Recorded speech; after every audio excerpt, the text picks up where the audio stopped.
When the fire broke out, my firefighter husband hung up on my desperate call for help. He ignored me, instead mobilizing everyone to search for his missing first love. After I was burned alive, my husband visited my grave to beg for forgiveness while simultaneously planning his wedding to his first love. But on the day of the wedding, he took his own life. He said if he had another chance, he would definitely save me. When I opened my eyes again, I was back on the day of the fire. I watched as my husband, just like in my past life, rushed off without a second thought to save his first love. My heart turned to ice. As the fire intensified, I rushed to the door, only to find it had been locked from the outside at some point. After gripping the doorknob and failing to open it, I immediately pulled my hand back, but my hand was already burned by the scalding hot doorknob. I pulled out my phone to call for help, but I'm not sure if it was because of the fire. The several calls I made never went through. After those failed attempts, I instinctively called my husband, Jiang Lingyan. This time, however, the call connected instantly. Before I could even get a word out, Jiang Lingyan on the other end of the line said he was busy the moment the call connected and hung up. Thick smoke enveloped me, and my abdomen began to cramp and ache from inhaling too much of it. As the fire grew more intense, I made my way to the balcony to escape the flames, thankfully. At that moment, the emergency number I had dialed was finally answered. The voice coming from over there sounded very familiar to me. After thinking for a moment, I remembered that Jiang Lingyan's cousin, Jiang Lufeng, worked at the fire department. The thick smoke made me cough uncontrollably, and I hurriedly said to him, "There's a fire at my place, come quickly." Suddenly, with a deafening roar from somewhere in the room, it was unclear what the fire had just reached.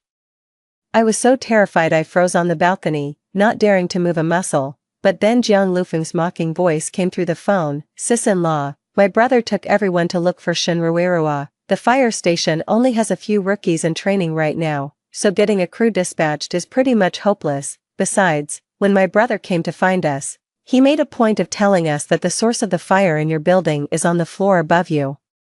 He saw you were sound asleep and didn't want to wake you, but he made sure to lock your door from the outside when he left. My brother said that even if there really is a fire, it won't reach you." After saying that, he scoffed and berated me. "I see that's all you've got. Let me be straight with you. If Ruirua wants to be my sister-in-law, I'd support her 100%. After hearing Jiang Lufeng's words, I was completely stunned, rooted to the spot. My thoughts drifted back to my previous life. In that past life, someone was charging an e-bike upstairs. It caused a short circuit, which ultimately started a fire. In the panic, my mind was filled only with thoughts of my husband, Jiang Lingyan, and I even forgot to call for help right away. He agreed over the phone, but his words were empty. Yet in the next moment, he took almost the entire fire department to search for his long-lost first love, and I was left to perish, trapped and alone. In the engulfing flames, by the time Jiang Lingyan had successfully brought his first love, Shinruirua, back, all that remained of me was a charred and broken skeleton. Upon hearing the news, he fell to his knees and was overcome with anguish. 1 week after my death, my spirit saw Jiang Lingyan once more. By then, he was utterly haggard, his entire being radiating a sense of imminent collapse. Yet, when Shinruirua, the first love he cherished like a treasure, wept before Jiang Lingyan, he merely glanced at her and paid no further heed. Even in such a haggard state, he still chose to marry Shinruirua, and he deliberately scheduled it for the very day of our wedding anniversary. But on that very wedding day, Jiang Lingyan took his own life. After Jiang Lingyan's death, his parents found the suicide note he left behind in his room. The note was brief, containing only a few sentences. "This is all my fault. She died because of me. If only I could live my life over again, I would choose her without a moment's hesitation." Yet the truth is, even if given another chance at life, he would abandon me without a second thought to return to his first love. 2. Down below, a crowd of people who had escaped the fire had already gathered. Meanwhile, I was trapped on the balcony's edge, driven back by the flames with nowhere left to retreat. Just then, I heard a clamor of voices rising from below. "Oh no, there's still someone up there who hasn't gotten out. How is there still someone trapped upstairs? The fire is getting close to her. Hurry, hurry, think of something." I looked down to see a crowd of people bustling about below, desperately trying to find a way for me to escape. I saw the faces of strangers, sweating with anxiety for my sake. Some of them even had burns of varying severity, yet they still dragged heavy mats, determined to ensure my safety. My heart ached with a profound bitterness, in stark contrast to them, my wife of many years. The woman I loved had done nothing but lock my bedroom door from the outside. Tears streamed uncontrollably down my face. Suddenly, the flames surged with renewed intensity, the searing heat scorched me, making my legs buckle. I nearly toppled over the edge of the balcony. Oh no, it's been so long, why haven't the firemen arrived yet? Exactly, why aren't they here yet? Didn't anyone call the fire department for our district? Nonsense, we called ages ago, let me tell you, when I called. They were totally brushing me off. They actually told me there was no one at the fire station. No one at the fire station. Then what's the point of even having one? After hearing that, a few of the older women in the crowd started calling the fire department themselves while directing their own children to help with the rescue. Before long, the residents had finished making a safety cushion out of clothes and quilts. Immediately, a few children shouted at me, "Jump, sister, jump." My dad said we'll catch you. Meanwhile, at the fire station, Jiang Lufeng was receiving more and more calls and finally realized something was wrong. Before he left, Jiang Lingen had mentioned that several old residential complexes in the vicinity had recently undergone thorough hazard inspections, so there was no need to worry about a fire. Jiang Lufeng was convinced by this statement. After all, Jiang Lingen's company was on the verge of going public. He instinctively felt that Jiang Lingen wouldn't joke around at such a critical moment, but now, with more and more fire alarm calls coming in, he simply couldn't sit still. We had no choice but to urgently call for backup from the neighboring precinct. But in our small town, the two precincts aren't exactly close to each other, not by a long shot. By the time they could get here, it would be far too late. I waited and waited, but no one came. I couldn't hold on any longer and collapsed right there on the spot. Before my rebirth, I witnessed, as a spectral entity, everything Jiang Lingen did after my death. After personally watching him take his own life and reading the suicide note he left behind, I instinctively came to view his suicide as an act of dying for love.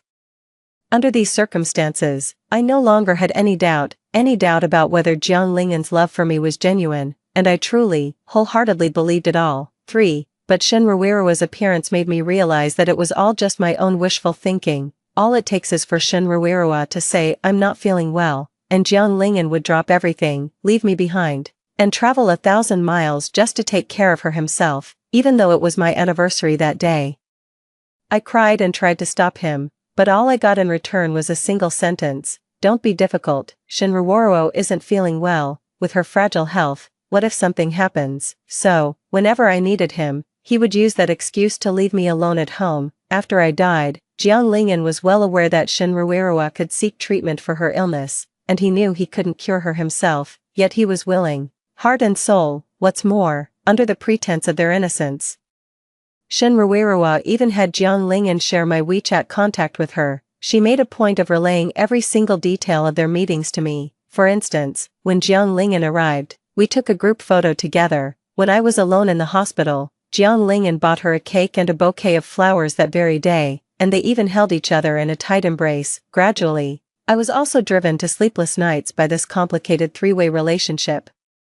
I often felt that I was the third wheel who had come between the two of them, but I am the one Jiang Lingen married properly, in the full light of day. In this state, I became someone who would pick fights with Jiang Lingen over the smallest things. At night, I was plagued by nightmares, and every time I jolted awake from one, I would instinctively check if the man beside me was still there. The result was always a disappointment. 9 times out of 10. Jiang Lingen is already gone by the time I jolt awake. I reached for his side of the bed, only to find it cold and long since vacated. Any call I make to Shen Ruirua is almost always answered on the first ring. She even has the gall to say to me, "Jiang Lingen is sound asleep in my bed right now, let me show you." With that, she turned on the camera, glanced over her shoulder, and pointed her phone at Jiang Lingen, who was sleeping peacefully beside her. I confronted him about it. But Jiang Lingen's excuse was that he was worried Shen Ruirua would be upset if he left, and if she fell ill or something happened, no one could take responsibility. That's why he stayed at her place, but he never explained why they ended up sleeping in the same bed. The constant back and forth had long since pushed my mental state to the brink of collapse. In the end, I was diagnosed with severe depression, yet, upon hearing the news, he didn't even pretend to be concerned. Instead, he started mocking me. "Couldn't you come up with a better excuse, faking an illness, pretending to be depressed, let me tell you something, even if you were genuinely depressed, I wouldn't treat you the way I treat Shinruerua, let alone let it stop me from going to see her. Yet in this lifetime, he knew everything, he was fully aware of it all, and still he chose to rush headlong toward Shinruerua without a second thought. His so-called devotion was utterly hypocritical.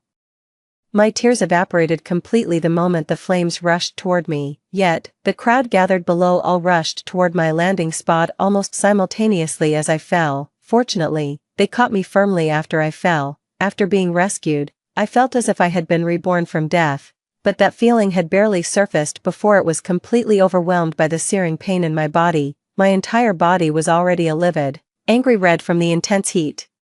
The medical student beside me took one look at my condition and screamed, "Quick, get him to a hospital now. With burns covering that much area, he'll die without immediate treatment." The moment those words were spoken, a sudden, heavy silence fell over the surroundings. I'm so sorry, sis, I swear I didn't know this would happen, really, my brother told me nothing would go wrong, I had no idea, upon hearing those words, I forced my eyes open and looked toward the source of the voice.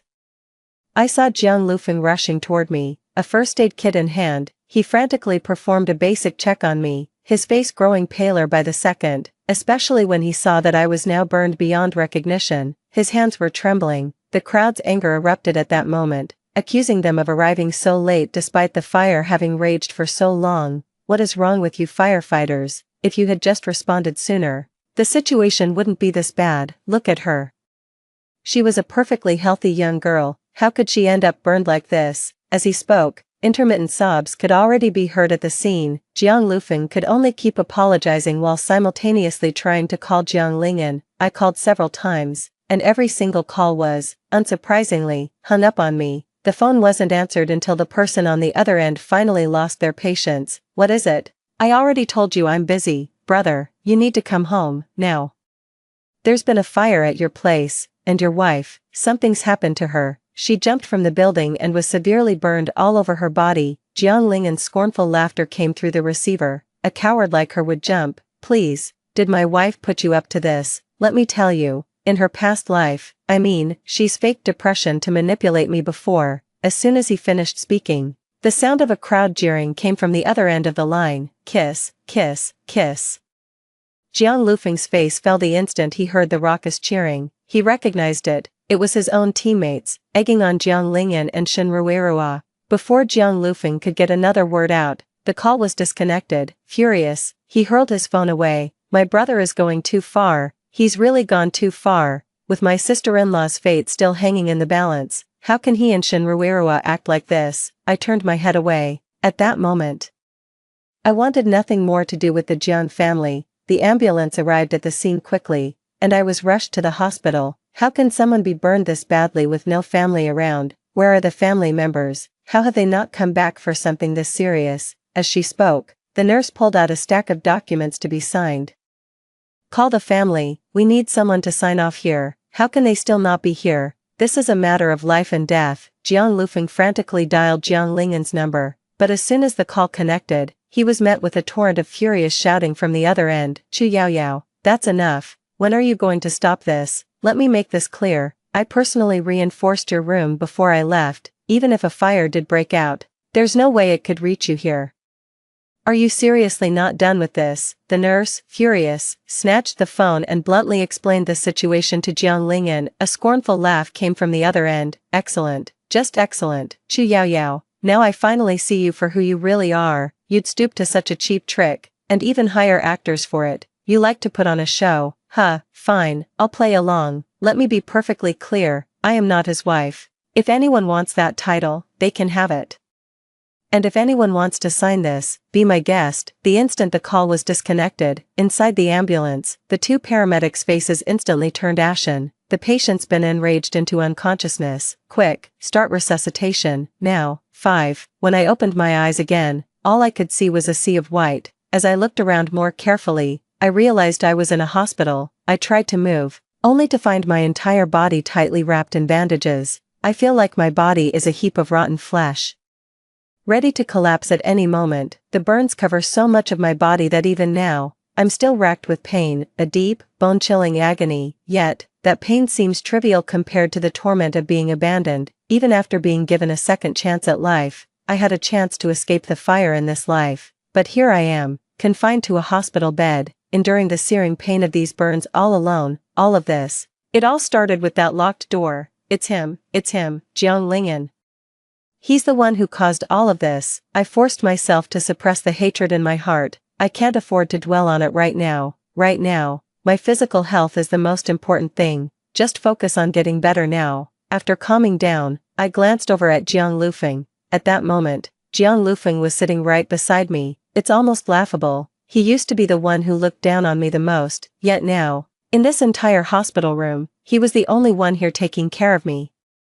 Seeing I was awake, he wiped the tears from the corner of his eye and quickly moistened a cotton swab to dab at the corner of my mouth. I turned my head away, avoiding his hand. Jiang Lufeng looked at his own arm, frozen in midair, and gave an awkward smile. After all, back then, I was trying to keep Jiang Lingyan's family from disliking me. I was always chasing after him, trying to please him, hoping to win the approval of the entire Jiang family, because I lost my parents when I was very young. For as long as I can remember, I grew up in an orphanage. From a young age, I became accustomed to seeking attention from others by trying to please them, and so, after Jiang Lingyan and I got together, I brought that habit into the Jiang household as well. Seeing how resistant I was, he grew increasingly distressed. Sis, I'm so sorry. I truly had no idea things would turn out this way. I know you must blame me right now, but you have to believe me, it was my brother who told me.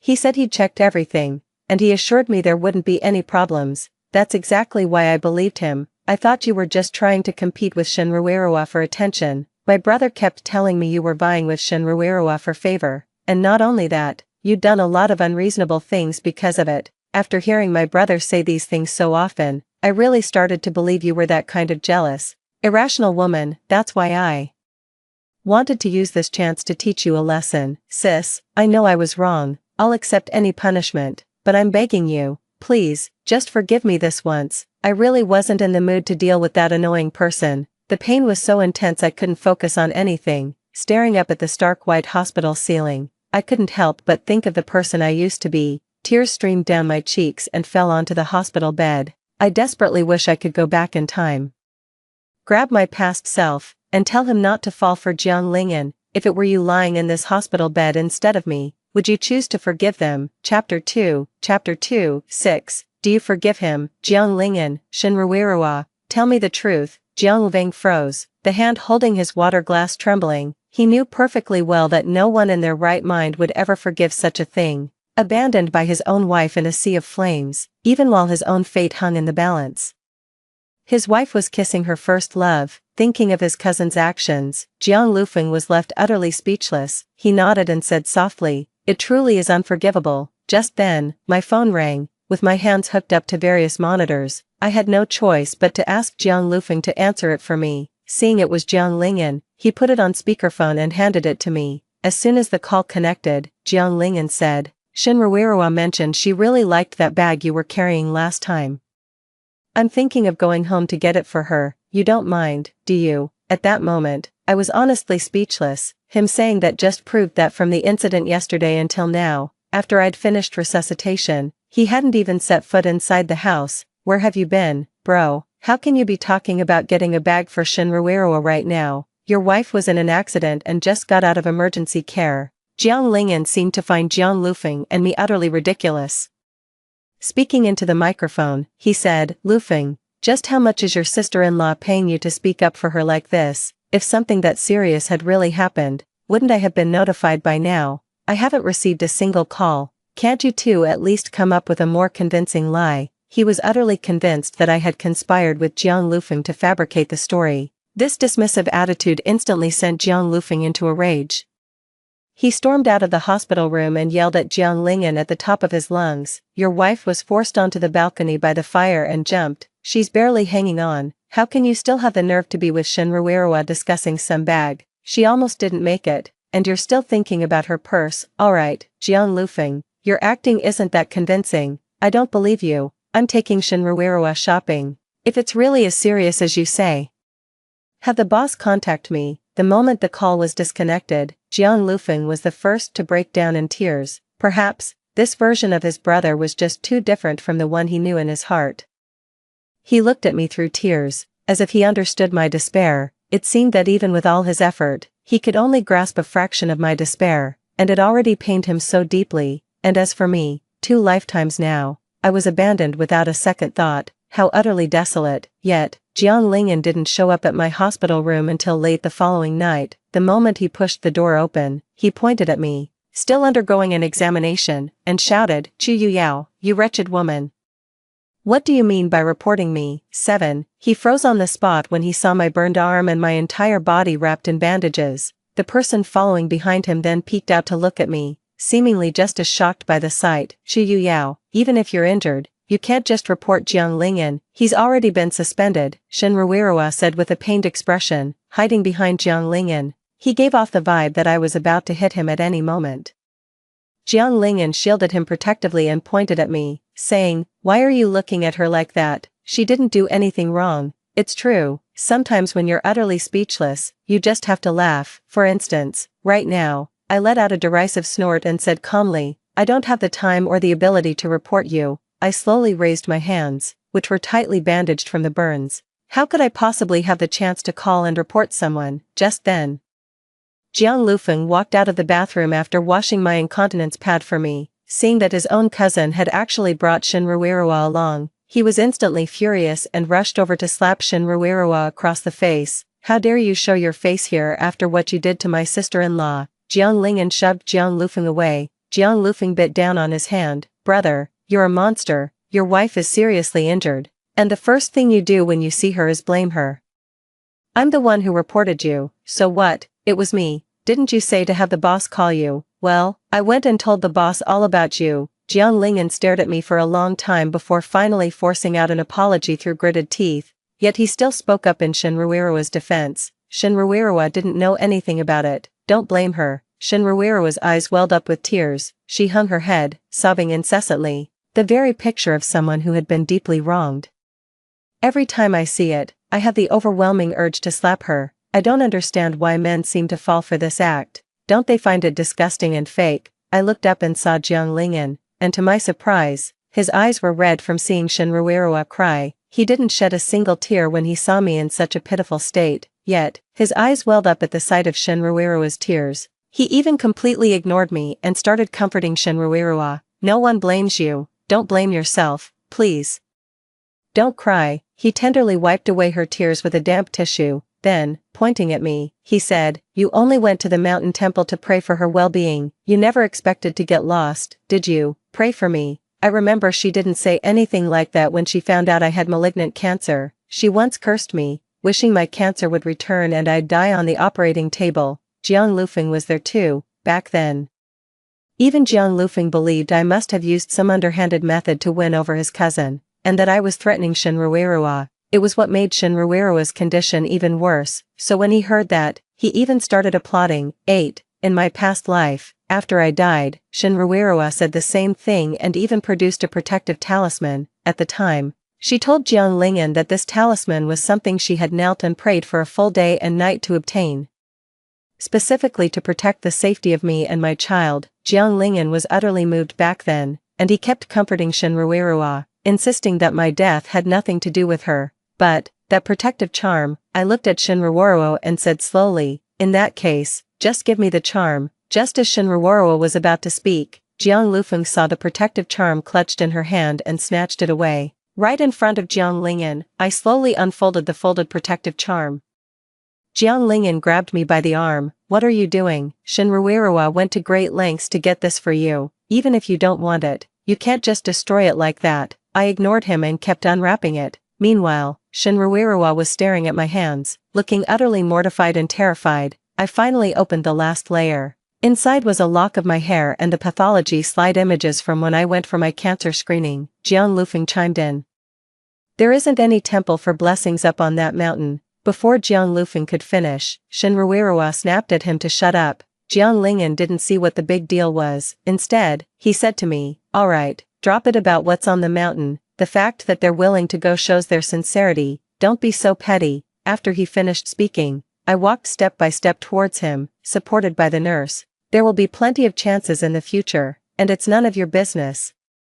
What gives you the right to forgive others on my behalf, Jiang Lingyan? I slapped him across the face. He froze, staring at me in stunned silence. A deathly silence fell over the hospital room. Jiang Lingyan glared at me, but no words would come out. He was drenched in sweat from the pain. Does it hurt? I asked. He shoved my hand away and yelled, "What do you think? You can't be that badly off if you still have the strength to hit me. What's so serious about you, no matter how much it hurts?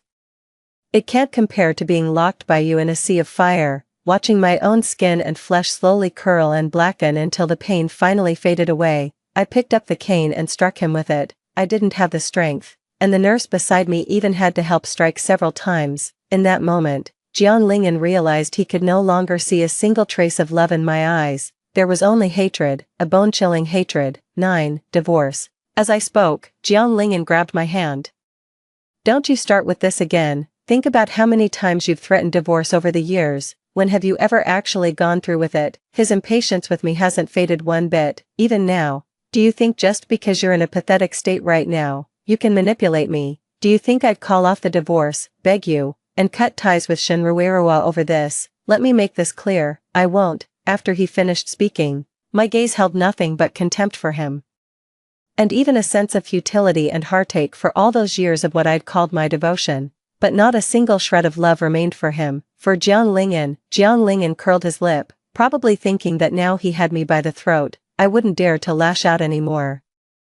He believed that over the years, he had me completely figured out. He knew I would never leave him, no matter what. After all, in the past, no matter how far he went, I never once mentioned breaking up. Even if I were the one to suggest breaking up, I would inevitably be the one to come crawling back. Back and forth it went. My repeated concessions seemed to give him immense confidence, convincing him that I, Chu Yuyao, would never leave him in this lifetime, but he had no idea.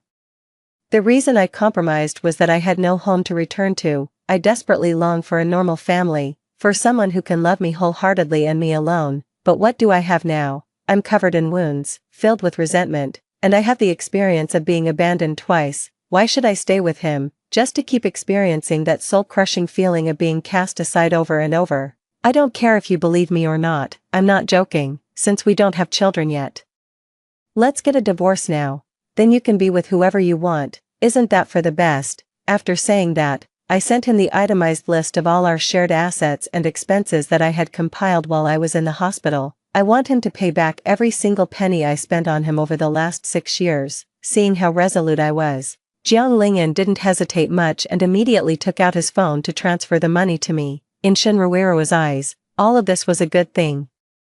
The corners of her mouth turned up in a smile she couldn't suppress. "You can have the money, but I won't agree to the divorce. Stop throwing a tantrum. Out of respect for the protective charm Shinruerua got for you, just drop it." At that moment, Jiang Lufeng could no longer restrain himself. He strode right up to Jiang Lingyan and snatched the protective charm away. He pointed at the talisman and said, "There's no temple for blessings on that mountain.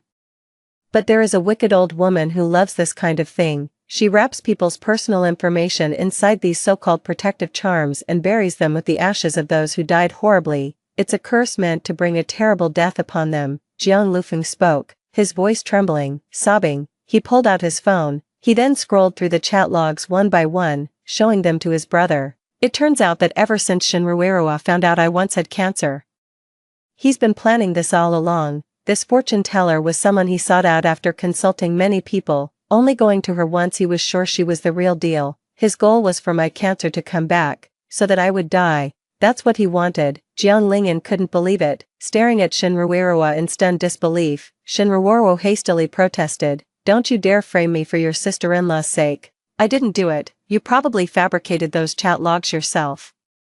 Who even knows who was on the other end of that conversation?" At that moment, Jiang Lufeng used his own WeChat account to place a call to Shinruerua. When the phone rang, Shinruerua was left with absolutely no room for excuses. 10. Shinruerua, have you lost your mind? Chu Yoyao's cancer was finally cured. Even if you don't like her, you don't have to be this cruel. Shinruerua pointed at me. "Jiang Lingyan, you have to believe me. They must have conspired together. I'm not that kind of person, I'm really not." He tried to hug Jiang Lingyan through his tears, but Jiang Lingyan dodged away. Jiang Lingyan picked up Jiang Lufeng's phone and examined it several times. After confirming it was indeed Shinruoruo, he looked at her, utterly at a loss. At that moment, Shinruoruo's sobs began to shake her body, as if she were on the verge of collapse. Her face flushed bright red in an instant. Jiang Lingyan pulled her into a tight embrace, amidst her weeping.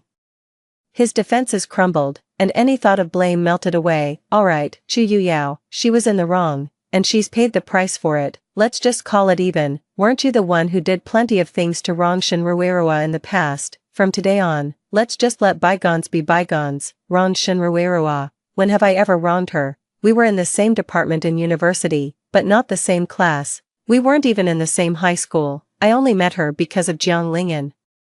So tell me, when exactly did I wrong her? Seeing my reaction, Jiang Lingyan said bluntly, wasn't it you? You plagiarized her graduation project, submitted it early, causing Shinruoruo to have her graduation delayed and ultimately not even receive her diploma. You even snatched her opportunity for an international exchange and rallied others to isolate her. Isn't that right? Graduation project. My graduation project was award-winning, if even a single word of what she's saying were true. Given the way she operates, she would have already taken the evidence and reported me long ago. The fact that she only complained to Jiang Lingyan proves she has no evidence whatsoever. I looked at Jiang Lingyan and gave a helpless laugh, but Jiang Lufeng spoke up. My sister-in-law didn't plagiarize Shinruoruo's graduation project. She couldn't graduate because she had an affair with her university advisor, got pregnant, and her advisor was also suspected of academic misconduct.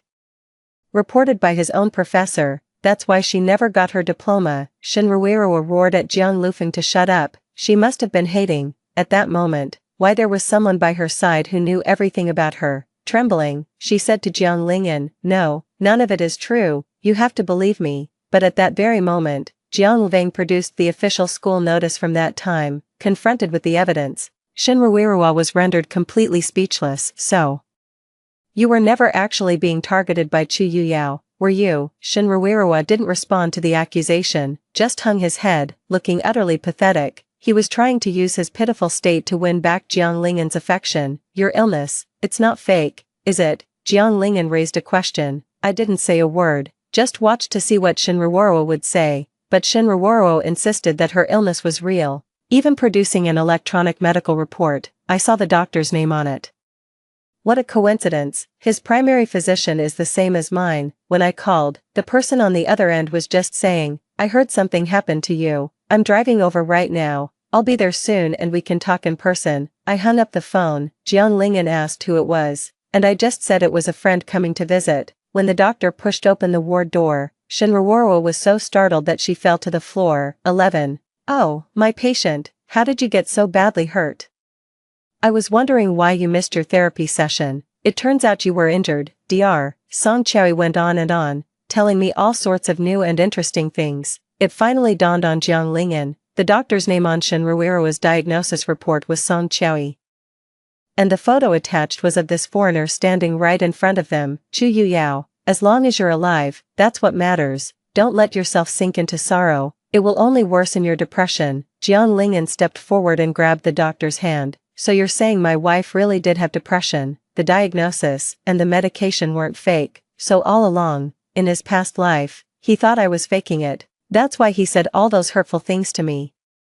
Song Cherry said angrily, you call her your wife, yet you didn't even know she had depression. It's severe, with somatic symptoms, and because of her cancer, she couldn't even take medication for it, and you actually doubted your own wife. You really should be ashamed of yourself. After saying that, he stood up in excitement. At this moment, Jiang Lufeng asked, is there a patient named Shinruoruo among those you've treated? Song Cherry is an authority in this field.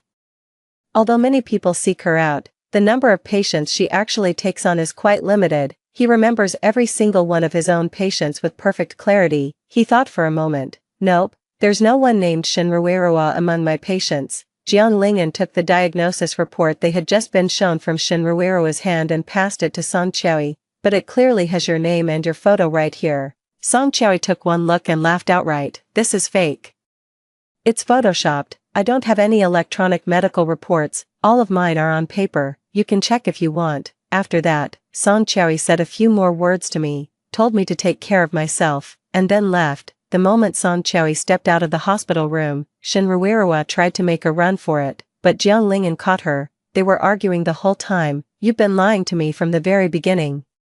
You didn't go up the mountain to pray for my wife's well-being, you went there to harm someone, and if you're not sick, then you've been faking it all these years." After Jiang Lingyan finished speaking, Shinruirua just laughed. "You were the one who chose to believe it. All I said was that I felt unwell. You're the one who suggested I might be sick and told me to get checked out." She finished speaking and pointed at Jiang Lingyan. "And another thing. Don't you dare blame your wife's situation on me. You were the one who chose not to go. You had the chance to choose her, but you clearly wanted to be with me more. Besides, you seemed perfectly happy when we were having fun up in the mountains." After he said that, Jiang Lingyan's embarrassment only deepened. To be exposed in public like that, and to have been deceived for so many years, losing his job, and now even his wife was leaving. It was simply too much for him to bear. He actually reached out and grabbed Shinruirua by the throat. Their argument spilled out into the hospital corridor. Jiang Lufeng and I were still in the ward and hadn't gone out. Moments later, we heard the medical staff shouting, "Murder." Jiang Lingyan was ultimately taken away by the police. He had actually strangled Shinruirua to death by accident. Before being taken away, he came to see me one last time, even pleading with me not to abandon him, but my mind is made up. Besides, in his current state, even a garbage dump wouldn't take him. After being apprehended, Jiang Lingyan was convicted of involuntary manslaughter. Due to his good attitude in admitting guilt and turning himself in, he was sentenced to 5 years in prison. However, Shinruirua's parents did not agree. They appealed multiple times. Jiang Lingyan, in a blatant act of knowing the law yet breaking it, was ultimately sentenced to life imprisonment. After I was discharged from the hospital, my biological parents tracked me down, only to ask me to pay for my brother's home renovation. I cut ties with them immediately and moved to a new city. I used my savings to open a small cafe. Even though Jiang Lufeng kept insisting on coming to help me and demanding my address, I still didn't tell him. I don't want to have any contact with anyone from the Jiang family right now. That includes Jiang Lufeng. After Shinruirua's death, her parents have been demanding compensation from the Jiang family. Yet they haven't even provided her with a proper grave. The compensation money from the Jiang family ended up being used by Shinruirua's parents to pay for his older brother's bride price. Her ashes were then casually scattered into a septic tank. Yet, I feel not an ounce of pity for her. After all, the one who brought all this upon himself was none other than. My cafe is getting more and more popular. I've gradually built a life of my own, which feels like a true rebirth. Jiang Lingyan asked to see me once. I went. "I'm sorry, even with a second chance, I still ended up hurting you." As he spoke, I smiled, seeing that I wasn't the least bit surprised. He asked, stunned, You've been reborn too?" I nodded. "So, I will never forgive you, not even in death. You don't have to put on this pitiful act. How I wish your sentence wasn't life imprisonment, but the death penalty." After I left, Jiang Lingyan fell gravely ill and died in prison.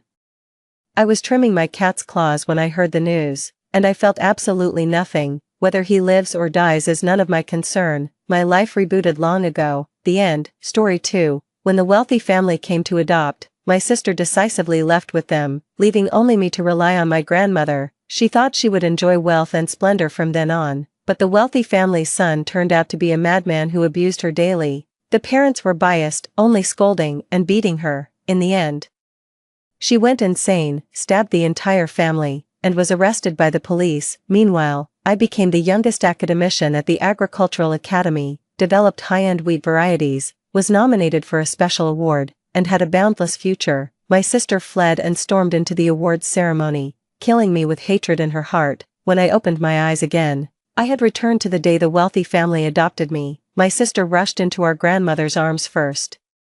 Her eyes filled with venom. "Little sister, this time, it's your turn to go to hell." But she didn't know, no matter which path she chose, without using her brain, it would only lead to death. And my dream has always been just one: develop agriculture, change the world. 1. Have you made up your minds? Who wants to come with me? Inside the shabby little house stood a couple dressed in splendid attire. The woman gazed at us tenderly and asked softly.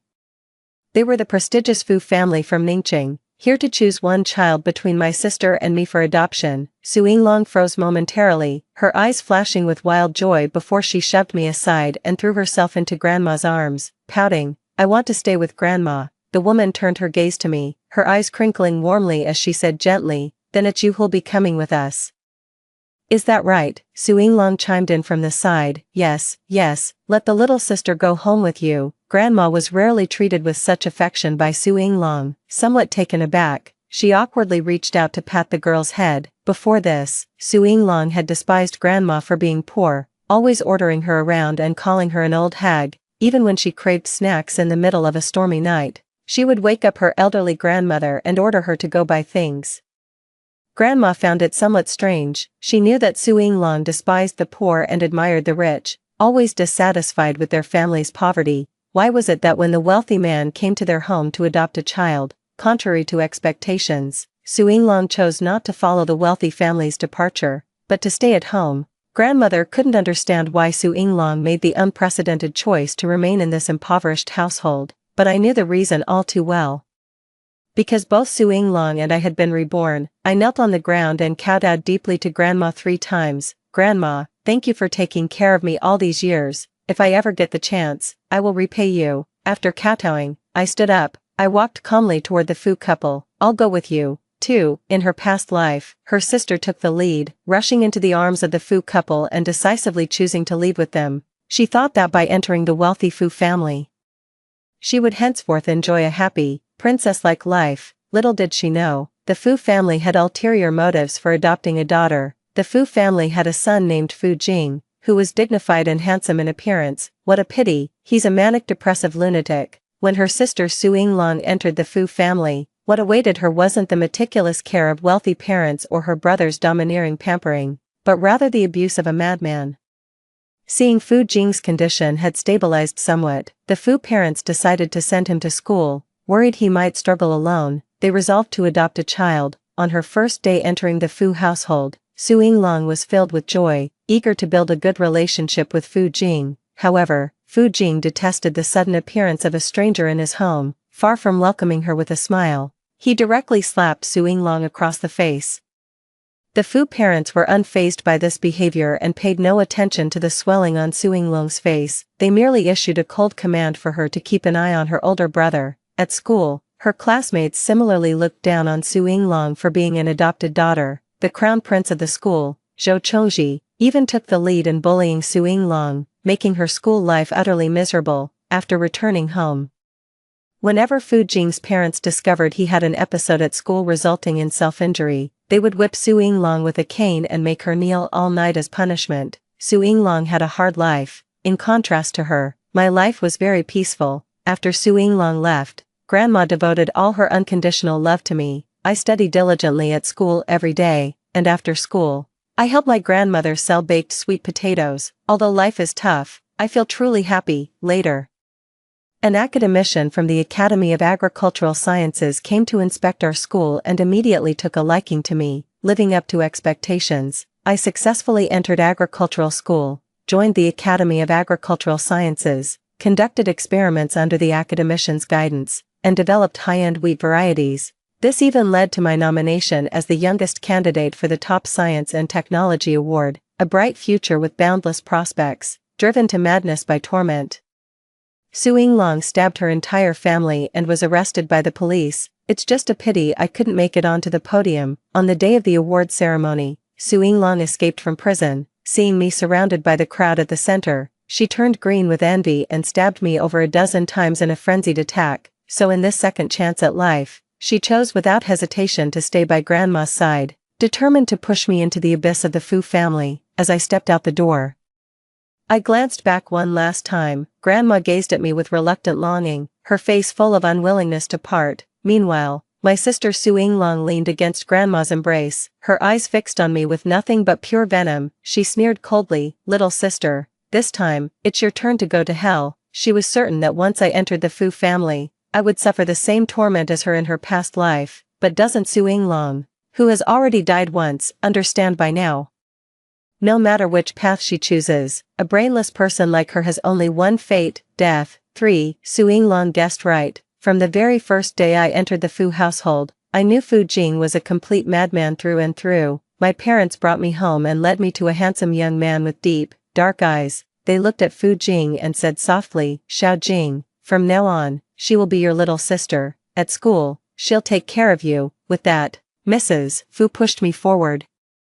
presenting me to Fu Jing like some kind of toy. From now on, your only task is to take good care of your brother. Don't let him suffer even the slightest harm, understand? I looked at the boy before me. Understood. After the Fu family parents left, Fu Jing lazily walked up to me, looking down at me with disdain. After a long pause, he sneered, "What kind of trash dares to call herself my sister?" The next moment, he reached out and forcefully slammed my head onto the table.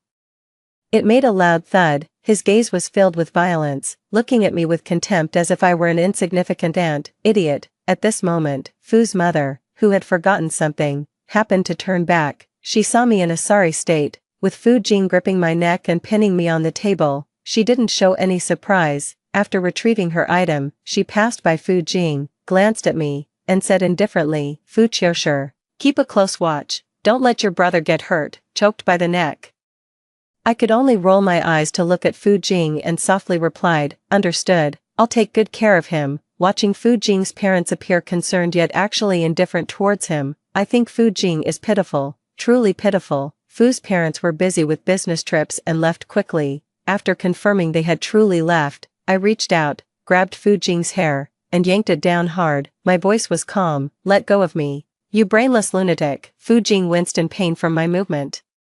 He involuntarily loosened his grip, glaring at me angrily. "How dare you insult me? I'll tell mom and dad and have you kicked out." I sidestepped Fu Jing, curving my eyes slightly as I smiled gently. "Mom saw everything just now. You were pinching me, and I didn't even dare to resist, so how could I possibly dare to insult you?"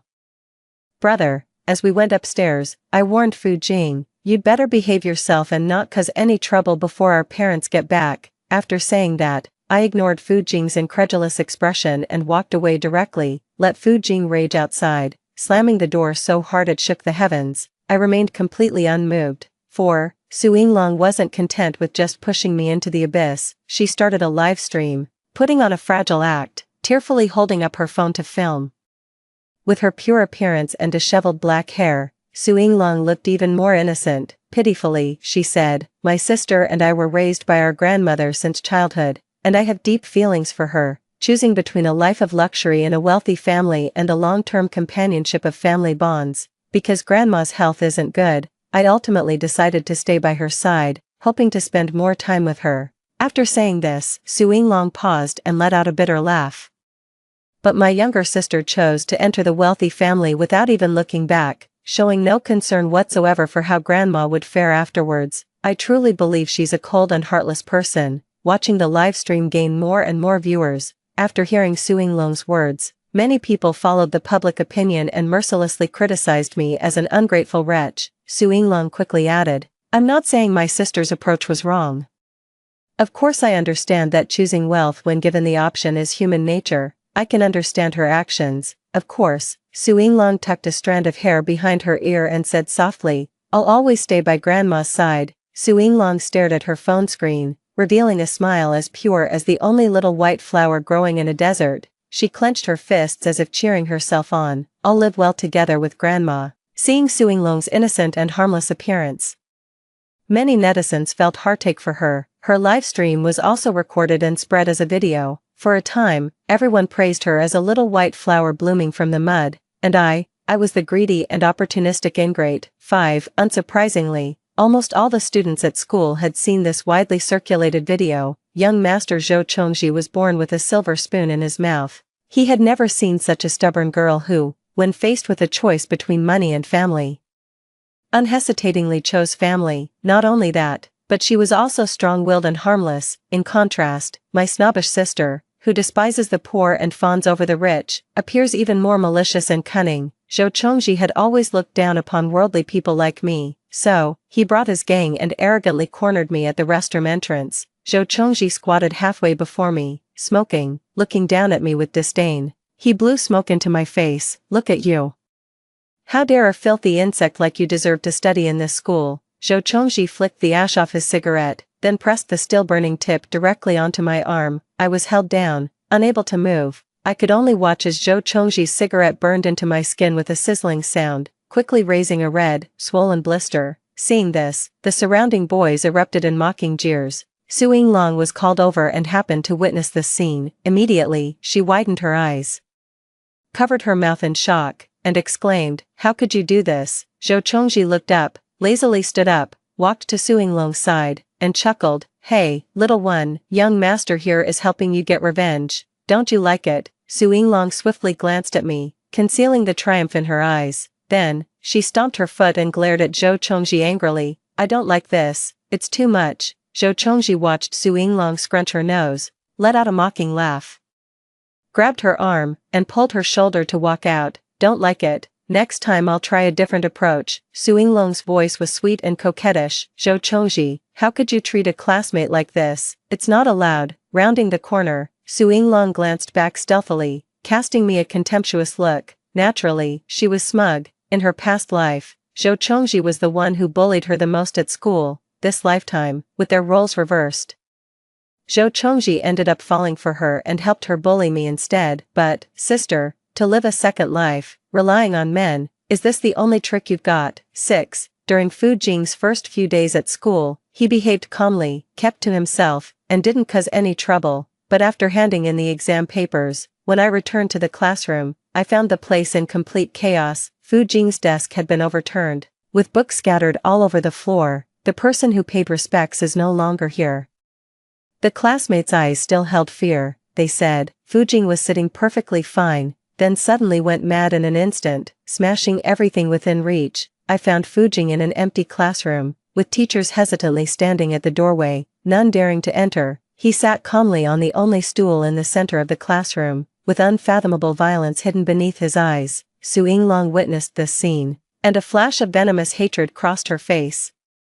The scenes of being tortured by Fu Jing's madness in her past life were still vivid in her mind. She screamed in terror, "Fu Jing is a lunatic. He's sick." After taking care of Fu Jing for so long, how could she not know that people experiencing bipolar episodes shouldn't be provoked? I stepped forward and slapped Su Yinglong hard across the face, ordering her, "Shut up, don't speak." I slammed her against the wall. Su Yinglong's eyes widened as she was about to scream, but the next second, out of the corner of her eye, she saw Zhou Chongji approaching down the corridor with his entourage. Su Yinglong's eyes flickered as tears began to fall, sobbing as she said, "How could you bully me like this?" Zhou Chongji witnessed the scene, his jaw tightening in anger as he stormed over. "Hey, Fu Qiushi, are you looking to die?" But I completely ignored Zhou Chongji. Turning around, I stepped into the classroom no one dared to enter and forcefully slammed the door behind me. Facing Fu Jing's suddenly raised terrifying gaze, with calm eyes, I extended the medicine bottle in my hand. "Take the medicine." Fu Jing's voice was icy as he said bluntly, "Get out." Seeing me approach step by step, Fu Jing's fingers curled slightly. The next moment, he stood up, grabbed my neck, and slammed me to the ground. Fu Jing's eyes were bloodshot as he growled from his throat. I said, "Get out." Given the circumstances, I wasn't the least bit surprised, but this is a school, not the Fu household, not a place where Fu Jing can act recklessly as he pleases. Having worked in the fields with my grandmother for years, if nothing else, my strength is truly formidable. Without a word, I pried open Fu Jing's grip, seized him by the collar, and flipped him straight onto the ground. Pinning Fu Jing down, I enunciated each word slowly. I said, "Take your medicine." Fu Jing was having a bipolar episode at that moment and couldn't listen to a word I said. He struggled to get up. "How dare you treat me like this? I'll tell Mom and Dad to kick you out." My voice was icy. "Suit yourself." If it weren't for the fact that Grandma owed the Fu family a debt of gratitude that needed repaying, I would never have obediently left with the Fu family. Fu Jing couldn't outmatch me. With a fierce glare, he opened his mouth and bit down hard on my arm. He showed no mercy, and in an instant, blood gushed from my wound. But I wasn't about to indulge him. I threw a powerful punch to his face, covered in blood, and grappled with him. Having just vented his anger, Fu Jing had already exhausted his strength by now. In the end, I pinned him down with his hands twisted behind his back, forcing him to swallow the medicine. Fu Jing glared at me with hatred. "Fu Qiushi, you're insane." I slapped him mercilessly. "You're the insane one, moron." 7. Because this time Fu Jing had an episode at school, almost everyone knew Fu Jing had bipolar disorder. Su Yinglong even spread rumors at school, saying Fu Jing was a madman, violent and cruel, and everyone should stay away from him. Facing Zhou Chongji's inquiry, tears immediately welled up in Su Yinglong's eyes as she said tearfully, "Fu Jing is a terrifying person. I've seen him bully others before, I just wanted to keep my classmates away from him for their own safety. Upon hearing this, the subtle discomfort in Zhou Chongji's heart instantly dissipated, and he found Su Yinglong even more kind-hearted. He pulled Su Yinglong into an embrace and declared boldly with a wave of his hand, "Don't be afraid, stay with me. I won't let anyone bully you." Hearing this, Su Yinglong showed a shy expression. She blushed, lightly hitting Zhou Chongji's arm, and coquettishly said, "What are you talking about?" It was precisely because of these words Su Yinglong had been spreading. Fu Jing was already unsociable, and now, no one dared to get close to him. Only I, as usual at school, kept an eye on Fu Jing, making sure he took his medicine on time. Fu Jing was very impatient with me, scolding me more than once to get lost. I watched Fu Jing swallow his medicine, took the bottle, and turned away. "Didn't want to be near you anyway, because last time when Fu Jing had an episode, I impatiently slapped Su Yinglong." Zhou Chongji saw it and thought I was bullying Su Yinglong, which made him despise me even more. At school, I often found my desks and chairs scribbled with words like bitch and slut using markers. When going to the cafeteria, people would intentionally bump into me, causing my food to spill all over me. Even when I went out briefly, I would return to find snakes, mice, or cockroaches in my backpack, sometimes dead, sometimes alive. Saw me freeze. Zhou Chongji leaned against the windowsill, laughing uproariously with his lackeys. I remained expressionless, walked over, and directly stuffed the thing back into his uniform collar exactly as it was. Zhou Chongji screamed in fright, jumping and shaking the mouse out of his clothes, cursing at me. "Are you insane?" Without saying a word, I turned and went back to my seat.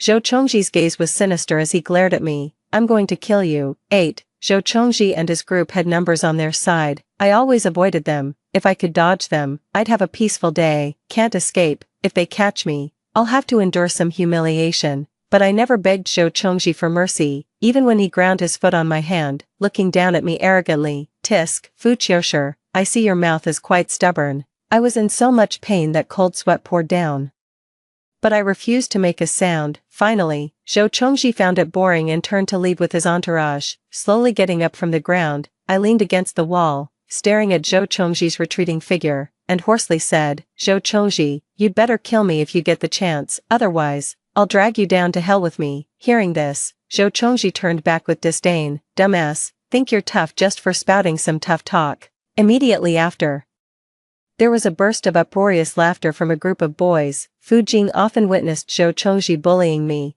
but he would just give me an indifferent glance before turning away with complete apathy. Seeing this, Su Yinglong patted my face with a mocking smile and sneered, "Fu Qiushi, you're so eager to be Fu Jing's lapdog, but he's never cared about you at all." I don't have the strength to deal with Su Yinglong right now. I can only lean against the wall to catch my breath.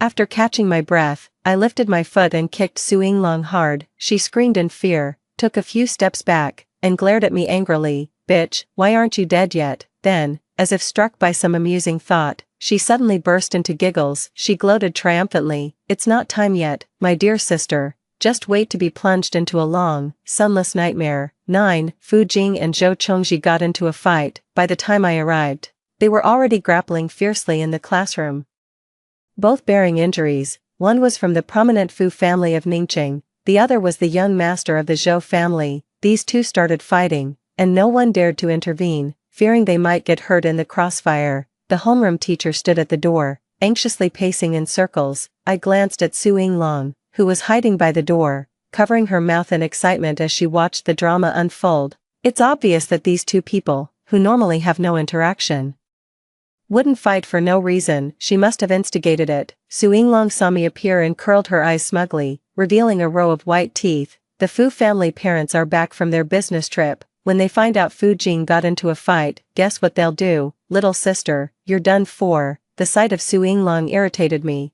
I raised my hand and slapped her hard. "Done for? Without Zhou Chongji here to protect you, don't you realize you're about to get beaten?"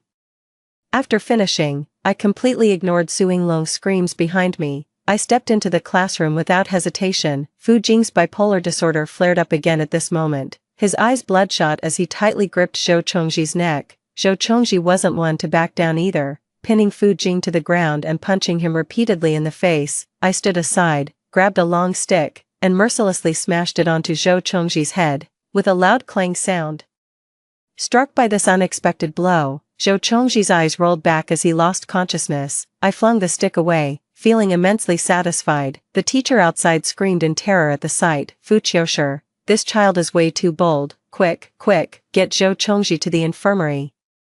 Seeing Zhou Chongji pass out, Fu Jing still stubbornly refused to let go, his hands clenched around Zhou Chongji's neck. I was afraid he might actually strangle Zhou Chongji to death. I had no choice but to hold Fu Jing down, prying his fingers open one by one while soothing him. Calm down, Fu Jing. Fu Jing's eyes darted around before glaring at me viciously, seemingly wanting to throw a punch my way too. I preempted him, twisting Fu Jing's arms behind his back and restraining him.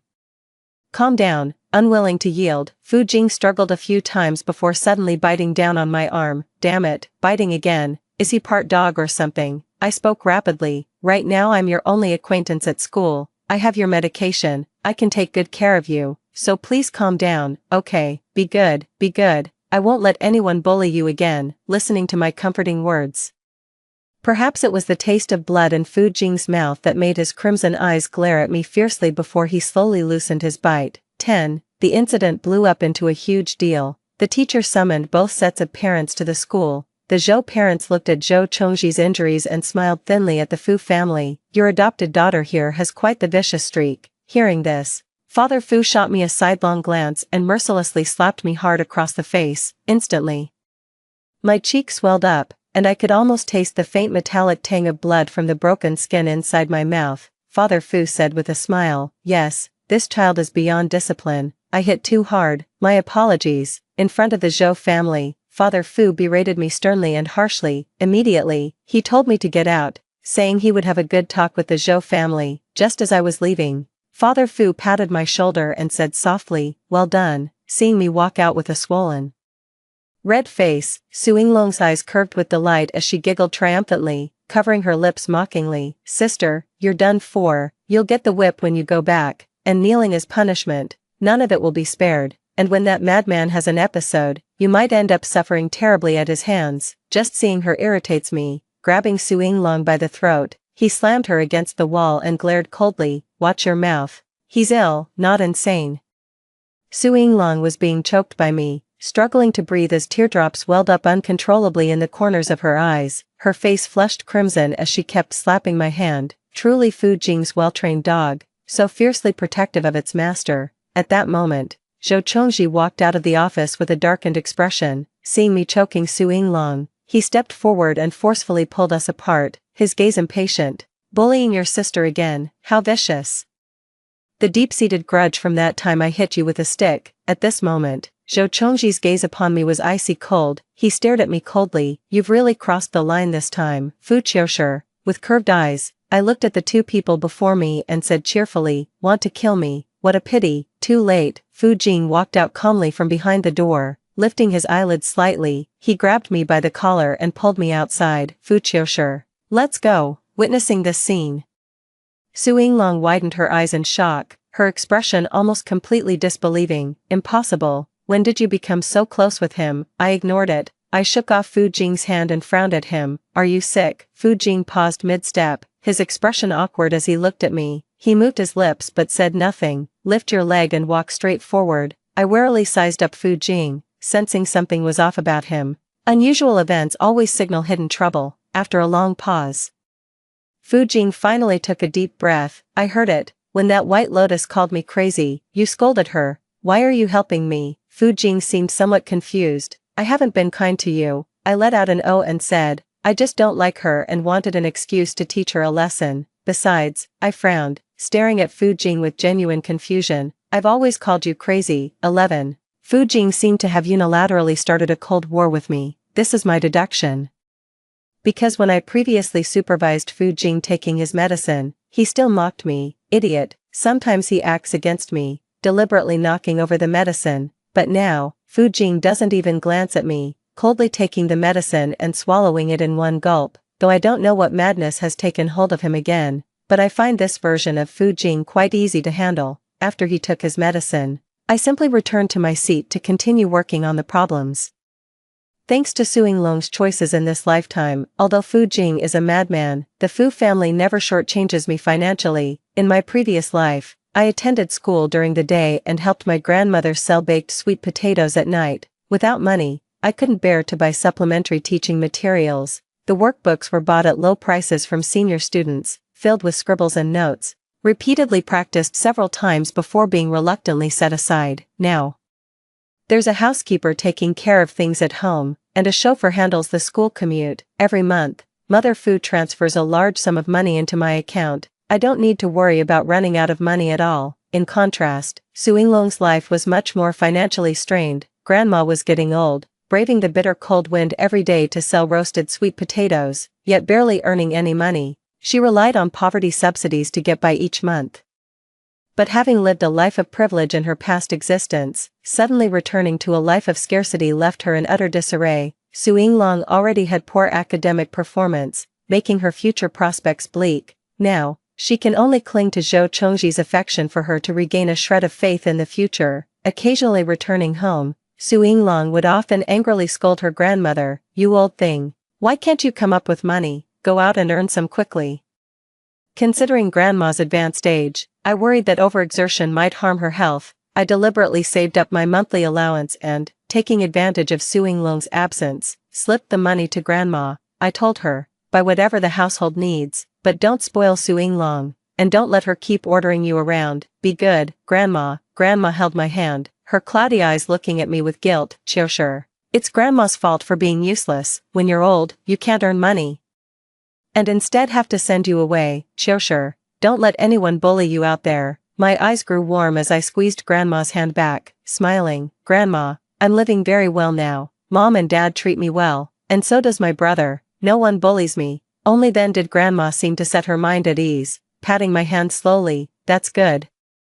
That's good." When leaving, Grandma held on to me and insisted on stuffing a bag of sweet potatoes into my hands. "These are grown by Grandma herself, healthy. Take them back for your parents to eat." I couldn't refuse, so I had to take it in my hands. "Grandma, I'll come see you next time. Take good care of yourself." Grandma stood at the door, watching me leave as she waved cheerfully and said, "I'll be waiting for you." When I got home, I saw Fu Jing sitting on the couch downstairs, flipping through a book impatiently. Seeing me return, his tone carried some displeasure. "Where did you go? Why didn't you wait for me after school?" Noticing me carrying a dirty plastic bag with soil stains into the house, Fu Jing's expression grew even more disdainful. "What's this? It looks filthy." I couldn't be bothered with Fu Jing and walked into the kitchen to wash and dry the sweet potatoes. Fu Jing followed me in, crossing his arms and standing arrogantly to the side.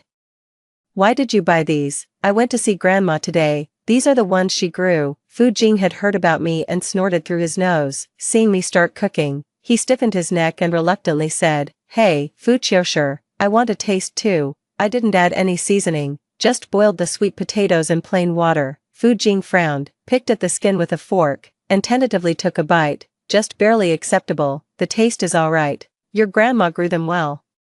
Watching Fu Jing's awkward demeanor, for the first time ever, I didn't find him quite so detestable. As we went upstairs, I casually patted his head like petting a dog. "Finish it, don't waste." Fu Jing widened his eyes and gasped sharply, "Fu Qiushi, how dare you?" 12. Since the last time his parents were called to school, Zhou Chongji reluctantly behaved himself for a while, but every time I passed by, I couldn't help but notice. His gaze at me was icy cold, as if plotting something. Similarly, Su Yinglong also quieted down, yet, her gaze remained as venomous as ever. "Why don't you get confined? Why didn't you get beaten?" "Fu Qiushi, how exactly did you manage it?" I looked at her and smiled faintly. "Want to know?" The next moment, gripping the back of her neck, I stood on the stairs, leaned down, and whispered by her ear, "Then get on your knees and beg me." Sister, the answer is actually quite simple. Understand clearly what each character desires. The Fu family parents were too busy with work, so they wanted someone to take care of their child at school and ensure a stable life. Fu Jing had been neglected since childhood, so he hoped to have companionship and receive care. I just hope my school life passes quietly. Use your brain to find the balance between these three. Take the initiative to put in some effort. The problem will be easily solved. Unfortunately, in her previous life, Su Yinglong was too selfish, only thinking of herself and unwilling to compromise in the slightest. This is the difference between her and me. Su Yinglong's body trembled with anger as she glared at me hatefully. A moment later, she took a deep breath, forcefully suppressing the anger in her heart, she sneered, "Just wait and see, Fu Qiushi. Without grandma by your side, do you really think academician Fan would choose you as his disciple in this lifetime? Keep dreaming. In this lifetime, I will definitely live better than you." 13. The weather turned bitterly cold right after Christmas. It was rare for Ningqing to have snowfall. After Su Yinglong's harsh words to me last time, she's now doubling her efforts to please Zhou Chongji. After all, winning Zhou Chongji's favor and becoming the fiancé of the Zhou family's crown prince would bring immense prestige. This was an honor she wouldn't have dared to dream of in her past life. As the new year approached, the school was decorated with lanterns and red banners, giving the campus a fresh new look. I knew this was the school administration's effort to prepare the environment for the arrival of the academician from the agricultural academy who would be giving a speech. As for me, I continued my routine life, shuttling between school and home. Occasionally when Su Yinglong wasn't home, I'd go visit grandma. This peaceful life suits me just fine. But ever since Fu Jing didn't find me waiting after school last time, he's been keeping a very close eye on me. When I went to visit grandma, this young master would sit in the car, condescendingly waiting for me to come out, under the pretext of being afraid I'd cause trouble. Me, who's the real troublemaker here. Sometimes when Fu Jing grew impatient waiting, he'd follow me inside with a look of disdain. A pampered young master like Fu Jing did seem out of place in this cramped rental unit in the urban village. Granny nervously wiped her hands, unsure how to properly host. Fu Jing meticulously cleaned off a small stool before sitting down, unusually calm for once, pretentiously holding a disposable cup with 2 fingers. He sneered, "Sitting here any longer will give me rheumatism." I glared at Fu Jing. "Young master, sit if you want, or get lost if you don't." Fu Jing shot me a vicious glare. But his butt seemed glued to the stool, refusing to budge. It wasn't until I finished helping grandma with her chores that Fu Jing reluctantly stood up. Grandma looked at Fu Jing kindly and said cheerfully, "Xiao Jing, come visit again with Qiushi next time." Fu Jing cleared his throat and reluctantly forced a smile at his grandmother. "See you next time." As I stepped outside, I unexpectedly encountered someone I hadn't anticipated. 14.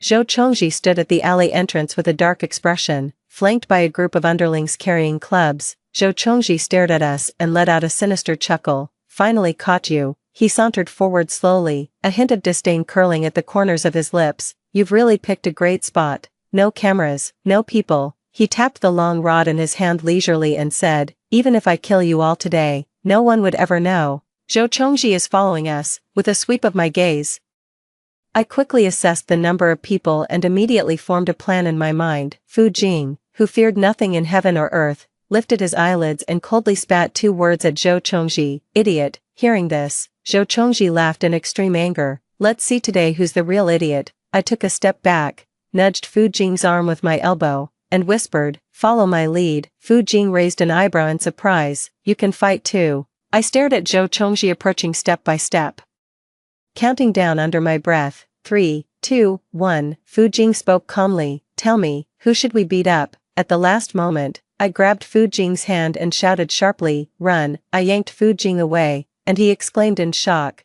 "Didn't you say we were going to fight back?" I ran with practiced ease, deftly weaving through the alleyways with Fu Jing in tow. Even while panting for breath, I still had the energy to scold him. "Are you out of your mind? There are 18 of them and only 2 of us. How could we possibly fight? Having backbone is good, but those who can't assess the situation are just fools. Both my brain and hands are crucial. My dream is to cultivate high-end wheat unique to China. I can't afford to get injured." Fu Jing let out a disdainful snort from his nose. Coward. But he wasn't actually stupid enough to go back and pick a fight with Zhou Zhongji. After saying these words, Fu Jing fell silent. Fortunately, I had lived here for a long time and was very familiar with the terrain. I led Fu Jing to a dead end, scaled the wall in a few steps, then quickly pulled him over. After hiding, I pulled Fu Jing down to crouch, pressing our ears against the wall as we listened to Zhou Chongji's men cursing while running away. Only then did I breathe a sigh of relief. Turning my head, I saw Fu Jing staring at me in a daze. I frowned. "What are you doing?" After hesitating for a moment, he muttered, "That moment when you climbed over the wall just now was pretty cool." 15. Su Yinglong caused another scene. One night, she suddenly showed up at the Fu family's doorstep, weeping pitifully, holding a camera. She sobbed while banging on our door. "Little sister, grandma is sick, please go see her." behind where the camera couldn't see. A vicious glint flashed in Su Yinglong's eyes as she said weakly, "Come with me quickly to see Grandma." Disdainful of her family's shabby home, Su Yinglong had long since moved out of the rental and settled comfortably into the apartment Zhou Chongji rented for her. She rarely returned, even if Grandma fell ill. How could she know before I did? Besides, I just visited Grandma not long ago. She had a rosy complexion and was in good health. Su Yinglong's move was undoubtedly a weasel giving New Year's greetings to a chicken, harboring no good intentions. I checked the surveillance footage from Grandma's house, took a glance to confirm she was safe and sound, then reached out to close the door. "Come on, sis, I can see you're brewing up some mischief." Su Yinglong flusteredly blocked the door, putting on an anxious performance. "I'm serious, little sister. Grandma is really sick and wants to see you at home," I scoffed, eyeing Su Yinglong. "Next time, try acting more convincingly, sis, then I might consider it." Fu Jing stepped out from behind me, his eyelids lowered as he looked down at Su Yinglong with disdain, as if observing an insignificant insect. He frowned in disgust. "What kind of stray cats and dogs dare knock on our door? Are the security guards just for show?" Fu Jing pressed the intercom button, his voice icy. "Security, escort this person out." Su Yinglong was escorted out by security with a tearful voice. Before leaving, the camera she held kept pointing in our direction.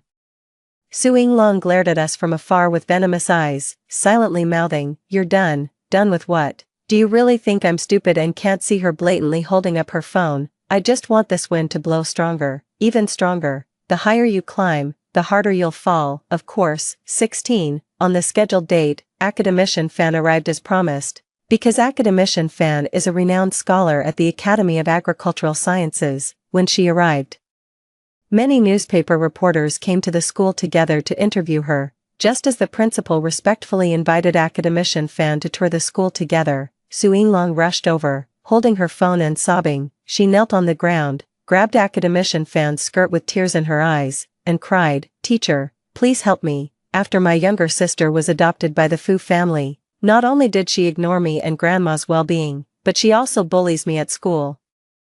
I really have no other choice." Academician Fan was a very gentle elder. Seeing this, she quickly helped Su Yinglong up and asked with concern, "Child, what exactly happened? Who is your sister?" Su Yinglong sobbed while wiping her tears. "My sister is Fu Qiushi." Upon hearing this name, Academician Fan was momentarily stunned, and her gaze gradually sharpened. She said softly, "Can you tell your teacher in detail what exactly happened?" The reporters standing nearby instinctively raised their cameras the moment they saw Su Yinglong burst in. When they heard Su Yinglong mention bullying, their eyes lit up, and the red recording lights on their cameras blinked incessantly. They fixed their gaze on Su Yinglong and spoke gently, "Don't be afraid, child, we're journalists, we'll get you justice." Su Yinglong slowly raised her tear-reddened eyes and lifted her phone to play the video. That video was the one from a few nights ago when Su Yinglong came crying to the Fu family's door. As the video reached its conclusion, the journalist said indignantly, "This is too much. How could they be so ungrateful? What's this about bullying? Concerning the development of young people, we take campus violence cases very seriously and must resolutely eliminate school bullying. We will absolutely not tolerate it." Dean Fan let out a soft sigh and turned to the principal.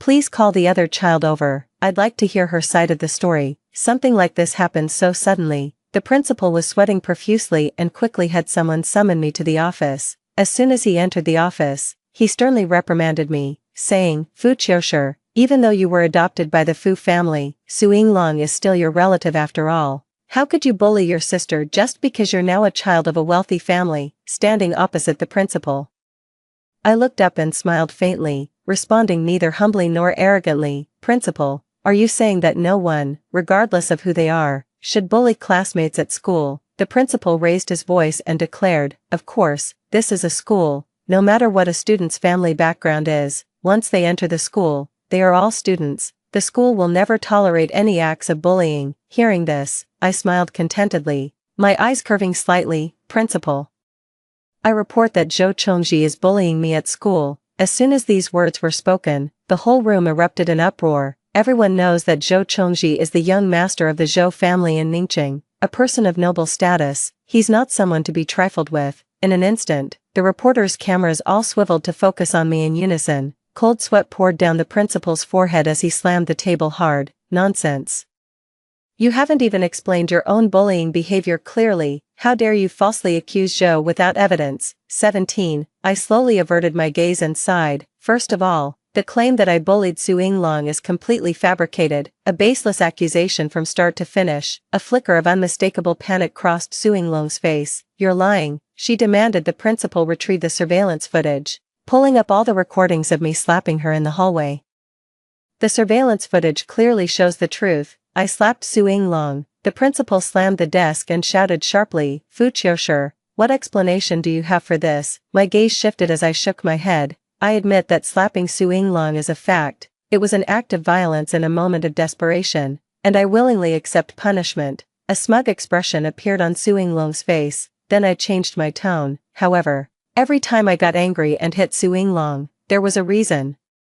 My brother Fu Jing has bipolar disorder, which makes him emotionally unstable, yet Su Yinglong openly spread rumors at school that Fu Jing was a lunatic. Her actions undoubtedly worsened his condition. What's more, Su Yinglong always called Fu Jing a lunatic right in front of me. I raised my eyes and looked at the crowd. Fu Jing is a good brother, and I can't tolerate him being slandered like this by Su Yinglong.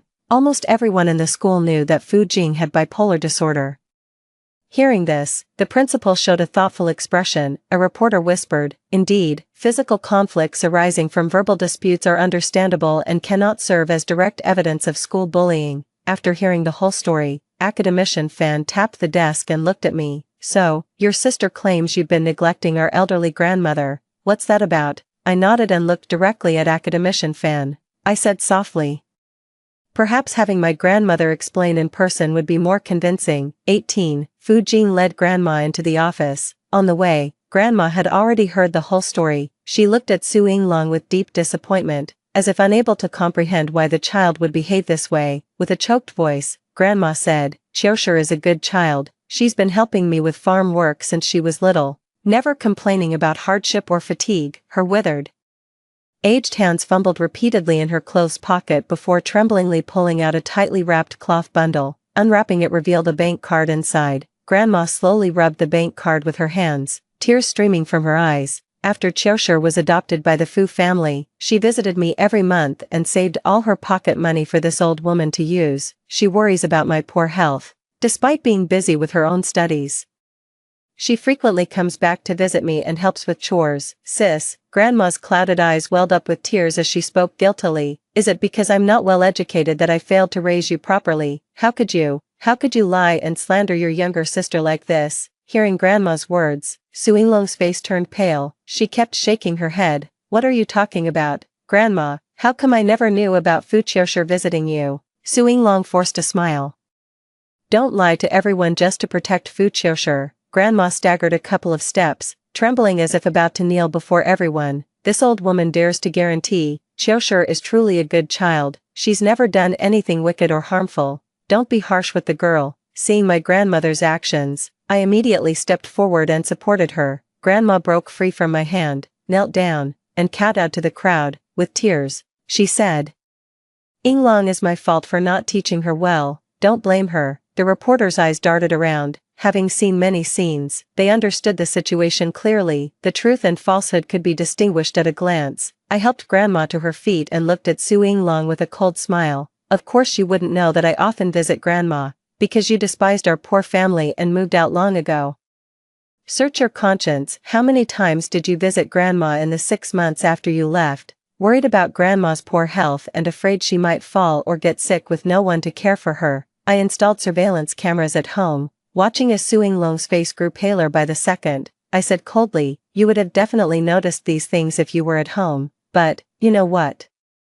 I pulled up the camera footage and displayed the surveillance records previously saved on my phone. In the video, Su Yinglong rarely came home, and whenever she did, she would rummage through drawers looking for Grandma's savings passbook, arrogantly demanding money from her. Fortunately, I had reminded Grandma in advance, so she hid the bank card I gave her very well. That's why Su Yinglong couldn't find it. In the video, Su Yinglong impatiently shoved Grandma and cursed, you old hag.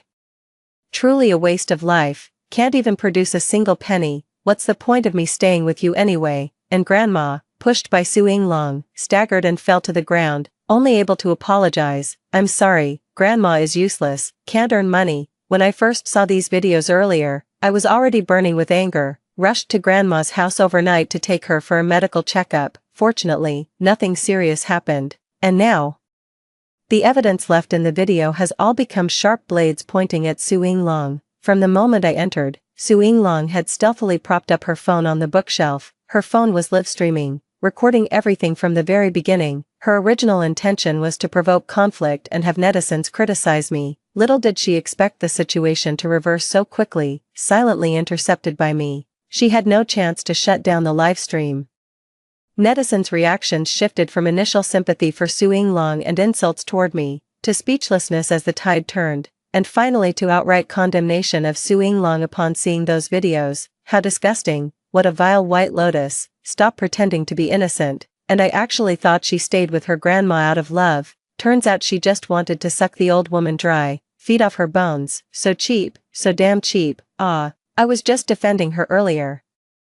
I regret it so much. 19. Academician fan helped grandma sit down, saying softly, "Sister Shoa, rest a bit and have some water." Grandma used to be a support worker in Academician fan's research lab, helping the department with soil tilling and planting. In her previous life, Academician fan remembered the elderly grandma and made a special visit after her speech, which led to the unexpected discovery of my natural talent in agriculture. Therefore, after working hard to get into agricultural school, I became Academician fan's student. In this lifetime, Su Yinglong wants to prevent me from meeting Academician fan, trying to stop me from following the same path as my previous life, but I was well prepared, having already compiled and sent my thesis to Academician fan's email early on. After reviewing my thesis ideas, Academician fan was greatly impressed. We exchanged contact information. She learned about my situation, and arranged to meet me on the day of her lecture. So when Su Yinglong came in crying, Academician fan decided to hear the full story and understand the actual situation before drawing any conclusions as soon as she heard my name. And the outcome didn't disappoint her expectations. Then looking at me, Academician fan smiled gently. "Qiushi, you truly are a good child, I wasn't wrong about you." After a pause, she turned to the principal and said sternly, "The misunderstandings surrounding student Fu Qiushi have all been clarified. Now, it's time to call Zhou Chongji over and discuss his school bullying issues." Seeing this situation, the principal's forehead was beaded with increasingly more cold sweat the more he wiped. I smiled and said, "Of course, words alone are no proof. We can certainly review the surveillance footage first." When this matter was mentioned, Su Yinglong nearly lost her balance. I calmly opened the surveillance footage and played out every detail of Zhou Chongji leading a group to corner me, exactly as captured by the cameras. Of course, I wouldn't be as foolishly blatant and heavy-handed as Su Yinglong. I understand the wisdom of biding one's time and concealing one's strength. If I act, I'll strike like an eagle, lethal in a single blow. Today, I'm going to solve everything all at once. Zhou Zhongji bullied me, that's a fact, and today, accompanying Academician fan are all elite reporters from Ningqing Daily. When it comes to sensitive topics like wealthy family bullying, they're like wolves catching the scent of blood, their eyes suddenly glowing red. They won't stop until they've torn off a piece of flesh. Zhou Chongji, even as the most esteemed young master of the Zhou family, has no one to protect him. 20. The course of events unfolded exactly as I had anticipated. With evidence in hand, this is practically an indisputable fact. Journalists widely publicized Zhou Chongji's bullying of classmates. Overnight, Zhou Group stocks plummeted severely, and even Zhou Chongji didn't come to school for several consecutive days. Fearing Zhou Chongji's violent retaliation, I behaved very obediently during those days, strictly following my school schedule without daring to stay outside a moment longer. Yet inevitably, I still ran into Zhou Chongji at school. Over these past few days, he's grown terribly haggard, with dark, sunken eyes and bluish circles beneath them. He stopped me. "Fu Qiushi, let's talk." I warily glanced around, making sure we were surrounded by classmates, before replying defensively.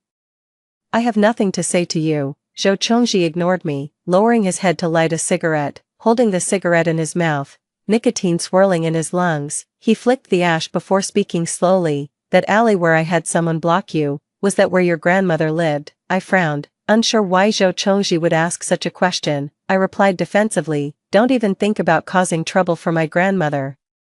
I've already moved her out. She's somewhere none of you can find now." Hearing my response, Zhou Chongji scoffed, tossed the cigarette butt to the ground, and crushed it under his foot. I didn't mean to take revenge on you. He was silent for a moment before murmuring, all this time, I never realized. Su Yinglong claimed to care about grandma, yet she never once went back to visit her. Zhou Chongji shut his eyes tightly, exhaling sharply.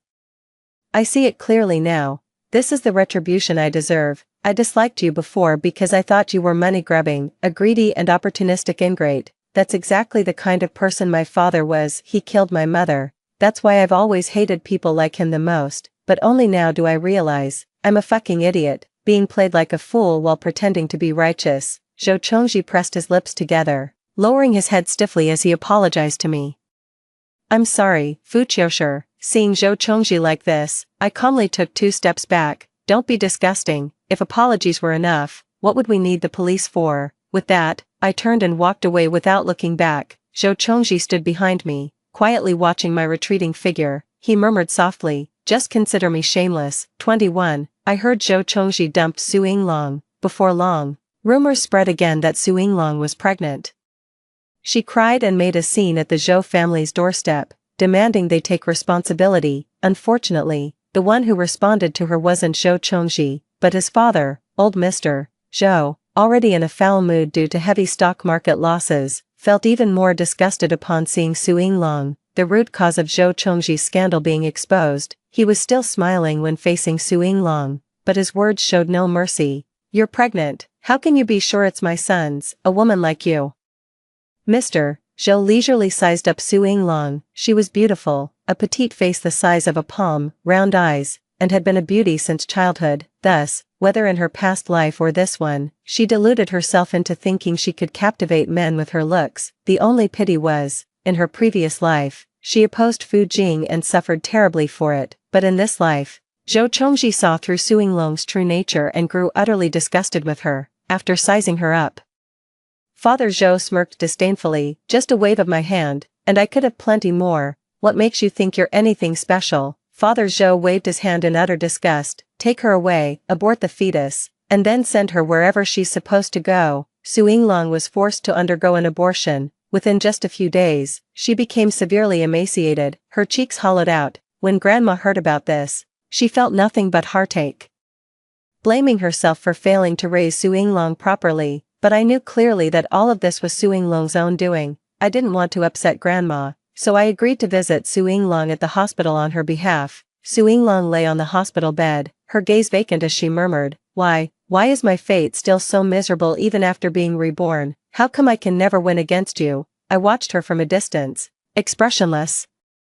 Your biggest mistake was placing your hopes on someone else. In your past life, you wanted to rely on the Fu family to become a young lady. Unfortunately, they had ulterior motives for adopting a daughter, so you couldn't accept it and directly opposed the Fu family without considering Fu Jing's illness, creating a vicious cycle that made Fu Jing dislike you even more. In this life, you want to rely on Zhou Chongji's affection to become a wealthy wife. Unfortunately, the version of you that Zhou Chongji likes is all an act. You can pretend for a while, but not for a lifetime. You could have chosen a path more suited to yourself, sister. The biggest difference between you and me is that I never rely on others. I place all my hopes on myself. Hearing my words, Su Yinglong froze for a moment, her face deathly pale as she shook her head, stubbornly insisting, I'm not like you, not at all. Su Yinglong screamed hoarsely, ordering people to throw me out. Later, I heard that after Su Yinglong recovered her health, she frequently visited bars and dance halls, places of decadent revelry. Relying on her looks, she indeed managed to hook up with quite a few wealthy men, but those men were just toying with her, and once they got bored, they quickly discarded her. Not a single one was willing to marry her. They sneered, you're just a whore who's been played by thousands. If it weren't for your decent face, I wouldn't even consider taking you in. In just a few months, Su Yinglong was forced to undergo multiple abortions. The last time, she encountered Zhou Chongji at a bar. Watching Zhou Chongji being surrounded by the crowd at the center, Su Yinglong's eyes turned red with rage as she grabbed a knife and walked towards Zhou Chongji. Zhou Chongji was stabbed dozens of times and immediately rushed to the emergency room, with his life hanging in the balance. Meanwhile, Su Yinglong was arrested and imprisoned for the crime of intentional assault. 22. I came across this news story through a webpage notification while checking my exam results. After the college entrance exams, Fu Jing scored well with 531 points, enough to get him into a good university in Ningqing. As for me, with 739 points, I was the top science student in the city. My goal was clear: to attend the agricultural school where academician Fan once studied. With the college entrance exams over and my duty of caring for Fu Jing completed, I decided to bid farewell to the Fu family. I slid forward a card. This is the prize money I earned from participating in competitions and inventing patents during high school. I've saved all the pocket money you gave me. I was adopted by the Fu family only to repay their kindness in helping my grandmother back then. Now, it's time to leave. Hearing my words, Fu Jing clenched his fists and said in disbelief.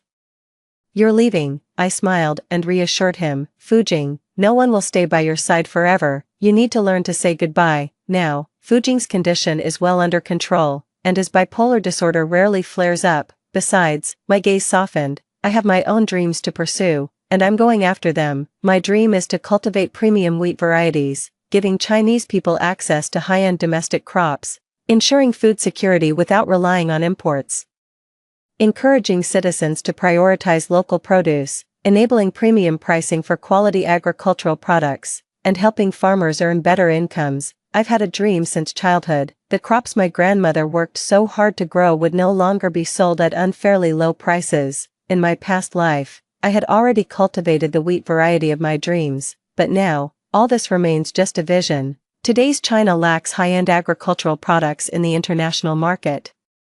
Despite being a major agricultural country, it is the world's largest importer of agricultural products. Moreover, apart from the Northeast Plain and a few other regions where mechanized production and planting can be achieved, most areas in China consist of mountains and hills, making full mechanization impossible. I believe that with previous experience, I can not only develop the ideal wheat variety ahead of schedule but also make further high-quality improvements, making it a premium high-end wheat variety better suited to China's conditions. 23. It's just that I didn't expect. On the first day of school, Fu Jing appeared lazily in front of me, dragging his suitcase. I was somewhat stunned. Why are you here? He pulled me into a side hug, lifting his eyelids lazily. Big brother can't bear to let his little sister wander alone in a foreign place. Grandma couldn't understand why Su Yinglong made the unprecedented choice to stay in this impoverished household. Hua, Fu Jing pushed me outward. Go help me fill out the forms quickly. There are so many people there. Crowds give me a headache. Taking advantage of my occupied hands, Fu Jing slipped a bank card into my bag. He smirked playfully. The Fu family has money. It's not like we can't afford to support you. Why are you being so dramatic? We finally have a top student little sister. The whole family can't spoil you enough. How could we bear to see you living like an ascetic every day? Don't worry, Fu Jing ruffled my hair. I've arranged for Grandma to be brought home. She'll be well taken care of. Genius. Never mind the trivialities. Just focus on changing the world with that brilliant mind of yours. As for everything else, with your big brother here, what is there to fear? Once a brother, always a brother. I'll always have your back, bro. You can count on me. 24. At the age of 25, working with academician Fan, our team successfully cultivated high-end premium wheat, high yield, excellent taste, easy to cultivate. Within just a few years, Huagua's premium wheat became a global bestseller. Through the substantial patent fees collected from seeds and the profits from agricultural exports, Hua country's agricultural sector has been developing increasingly well. As agriculture became profitable, more and more people began to engage in agricultural production. In the year I turned 29, at the venue of the Supreme Science and Technology Awards ceremony, our entire team was nominated, recognized for our tremendous contributions to agriculture and wheat cultivation. Grandma sat in the audience, quietly wiping away tears. She clapped excitedly and said with a smile, "Qiushi, I'm so proud of you." Fu Jing smiled at me and congratulated me. "Little sister, congratulations on making your dream come true." I walked towards them. Behind me was thunderous applause and the constant flashing of camera lights. I know that with the continuous strengthening of agriculture, China's future will be more solidly and powerfully secured. China will always strive for self-improvement. Story 2. After being hated by the whole internet due to the plagiarism incident, I publicly announced that I would stop writing. My boyfriend, who had been indignantly accusing me, was stunned. "What are you going to do? Didn't you say there were still a lot of debts to pay off?" His white moonlight, the victim of the plagiarism incident, was also flustered. Wei, you don't have to punish yourself like this. I'm willing to give you a chance to start over. I looked at the flashing magnesium lights below the stage, and my expression didn't waver in the slightest. In my last life, these two people humiliated me while colluding with each other to steal my creative achievements. In the end, the words I painstakingly wrote helped Chin Ruoro achieve the fame of a talented writer. This time around, I directly cancelled the author's pen name that I had used for 6 years. I've had enough of living in this cramped rental house. It's time to go home and inherit the family fortune. As for Chin Ruoro, I want to see how you're going to complete the remaining half of the work. 1. May I ask, Ms. Meng? You keep saying that you will produce evidence to prove that you didn't plagiarize. So, where is the evidence? As one of your former readers, I really don't want to believe that you would do such a thing. Were your previous works really written by you? Facing countless microphones thrust towards me, I was first taken aback, and then my heart began to beat violently. I was reborn on the day when I held a press conference to prove my innocence. In my previous life, my boyfriend's White Moonlight plagiarized my novel, which was based on my own secret love story.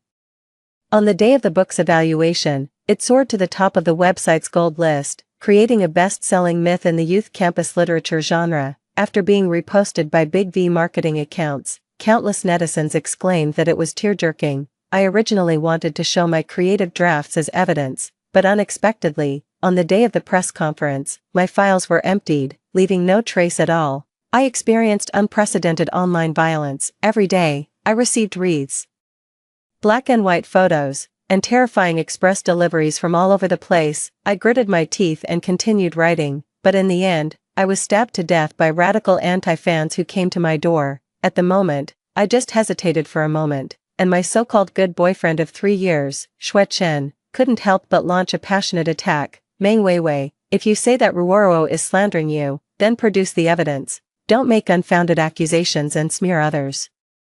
He glared at me angrily, but there was a flash of complacence in his eyes. Yes, how could he not know what was in my folder? What he wanted was for me to be disgraced and for Chin Ruoro to become the new generation of popular writer. I lowered my eyes, picked up my computer, and walked beside the projection platform. I turned it on and cast the screen. The next second, facing everyone's astonished gazes, I cancelled the author's pen name that I had used for 6 years. Xue Chen and Chin Ruoro stood up directly. I said in a cold voice, "Everyone, I am wrong today. The evidence has been destroyed by those with ulterior motives, and it's difficult for me to defend myself. From today onwards, this pen name is invalid. I will stop writing and never set foot in anything related to the online literature circle again." 2. After I finished speaking, I was about to leave with my computer. Xue Chen rushed in front of me like a shot to block me. "What are you going to do? Didn't you say there were still a lot of debts to pay off? You just decide not to write. Didn't you say every day that writing is your biggest dream?" Chin Ruoro was also flustered. She came over with tears in her eyes. Weiwei, you don't have to punish yourself like this. I'm willing to give you a chance to start over." I sneered as I watched these two people perform. The next second, Chin Ruoro suddenly gritted her teeth and knelt down in front of me on the spot. "Weiwei, I beg you not to quit the circle just because of this little thing. Your readers will definitely not let me off. I can delete all the information and pretend that none of this ever happened. If you quit the circle, I'll be in big trouble. I won't write either." The sound of click-click from the shutters immediately aimed at her. My former golden editor couldn't help but come over and try to pull her up. "What are you saying? Ruoro, why are you kneeling to a plagiarist? She brought this upon herself. You just signed a top writer contract with the company. Don't forget, there is still work to be done in the future." I was too lazy to be attacked here, so I simply left the scene. To prevent being blocked by reporters, I deliberately took a small path and took a taxi back to the rental house from the back door. On the way back, messages on my Weibo kept popping up. I opened it and found that 4 out of the top 10 trending topics were about me. Hashtag Meng Weiwei plagiarized hashtag Meng Weiwei and Chin Ruoro hashtag Chin Ruoro was forced to kneel hashtag Chin Ruoro's ghostwriter hashtag. The unscrupulous marketing accounts denied all the works I had ever created. They claimed that I plagiarized Chin Ruoro's ideas and threatened Chin Ruoro to be my ghostwriter. There were nothing but curses under my Weibo posts. Damn, it's so disgusting. I actually followed a plagiarist. I watched the live press conference. Meng Weiwei didn't dare to say a word when she was criticized. And in the end, she even forced Chin Ruoro to kneel. At least you have the sense to know to stop writing and quit the circle, otherwise, I'll definitely make you pay. Even your own boyfriend stood up to accuse you. Meng Weiwei, what have you done? I think she's made enough money and is running away. I support Chin Ruoro to sue to the end and let her face the lawsuit. The comments on my backstage were all foul language. In contrast, the number of followers on Chin Ruoro's Weibo increased sharply.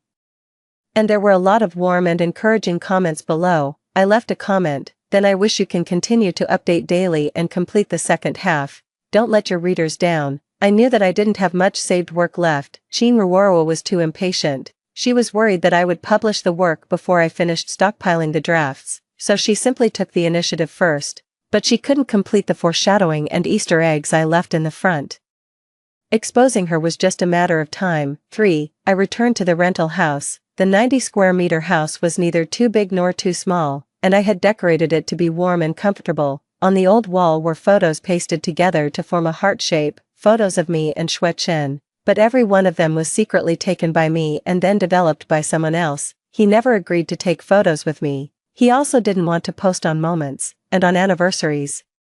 He would even give me the cold shoulder and disappear in advance. Over the years, I paid for the rent and utilities. I also basically paid for our meals, shopping, and outings. I immediately, under the pressure of paying the liquidated damages, proposed to the landlord that I would move out. I threw away the things I didn't need and packed up as quickly as possible. Just as I was busily working, there was a knock on the door. I opened the door and found that it was Xue Chen and Chin Ruoro. Weiwei, are you moving? As soon as Chin Ruoro entered the door, she hypocritically took my hand. I coldly pulled my hand back. Xue Chen looked at me coldly, and the disdain between his eyebrows was obvious. Moving? As far as I know, her father has long since passed away due to illness. The money she has worked so hard to earn by writing over the years has been used to pay off the medical expenses her father owed. She even feels pained about the monthly rent of 2,000 yuan for this house. If she moves, she can only move to a shabby single dormitory. I looked at him expressionlessly. What do you want? Xue Chen said with disgust. Apologize to Ruoro and publicly admit that you plagiarized. 4. My eyebrows twitched. Is this something a decent person would say?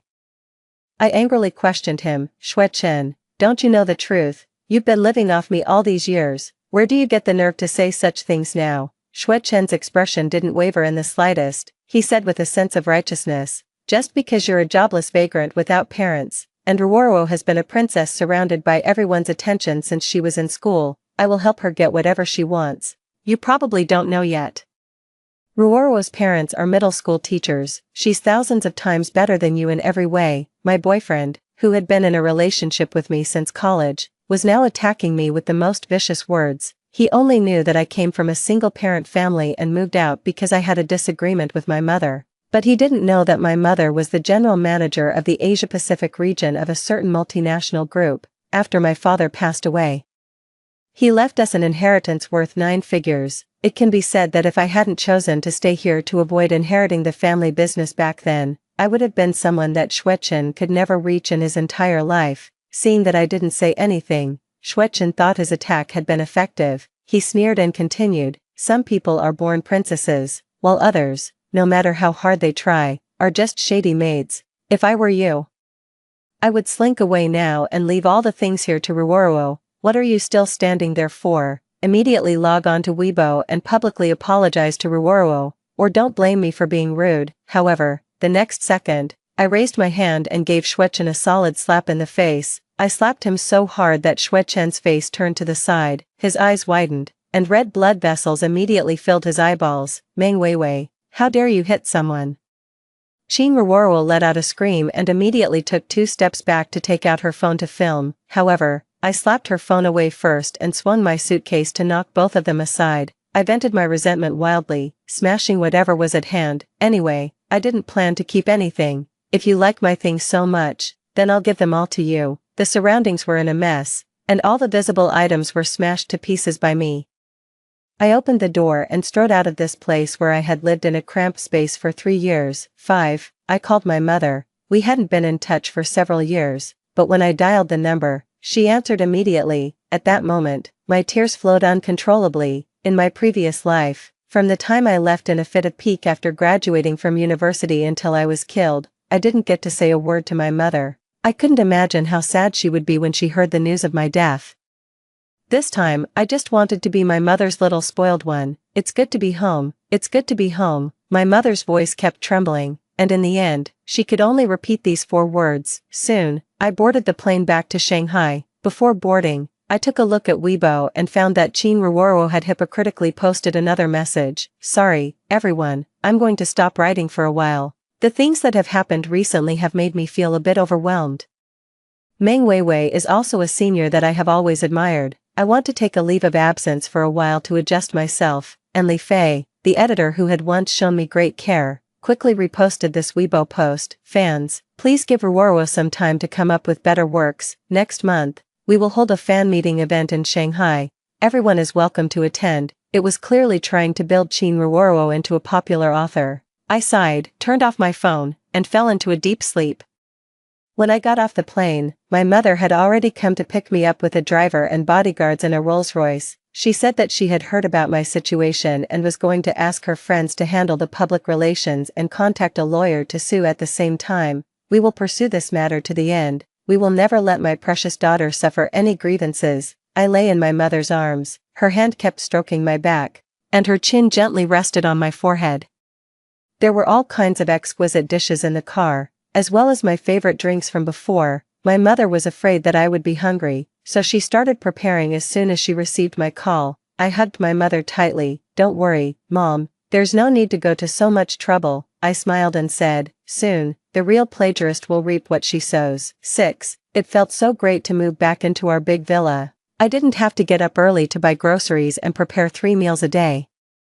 And I didn't have to wash my clothes myself. The balance in my card with countless zeros was more than I could spend, and I no longer had to worry about the rent and expenses every month. My mother specially tidied up a study for me. There were several walls full of books and a computer with the highest configuration, which supported me to do anything I wanted. Every morning, I could bask in the sun in front of the floor-to-ceiling windows, do yoga, and have beauty treatments. At noon, I could enjoy a full banquet. In the afternoon, I could go shopping, have afternoon tea, and learn equestrianism, yoga, and golf. In the evening, I could have a glass of red wine, take a bath in the spacious bathtub, and fall asleep accompanied by the tuner specially hired by my mother. My physical fitness and mental state have been greatly improved, several levels higher than before. However, at the same time, with Qin Ruoro's long-term discontinuation of updates, dissatisfied voices gradually emerged online. Some people began to question, can Qin Ruoro really write?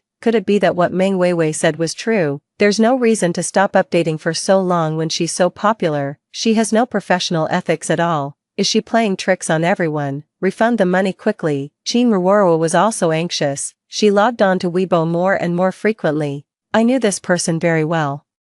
She had a delicate appearance since she was a child and was used to relying on men. She didn't have any real talent or learning at all. Asking her to write a few words was harder than killing her. What's more, my book was completely based on my own real-life situation, telling the story of my unrequited love for a senior back then. Even if Shuechen knew me well, he could only tell Qin Ruoro about some individual events. So, Qin Ruoro couldn't withstand the pressure and reluctantly wrote a chapter under Shuechen's guidance, but the plummeting data and the flood of negative comments soon made her delete it. So, she played the victim on Weibo again, claiming that she was ill and having an operation, and she really couldn't do anything about it. But she also promised that she would definitely hand over a work that satisfied everyone at the offline meeting. One day, I was shopping at Hermes, thinking about which bag to match with my new clothes, when editor Li Fei suddenly sent me a message saying that she wanted to meet me. Weiwei, I see that your IP address is in Shanghai.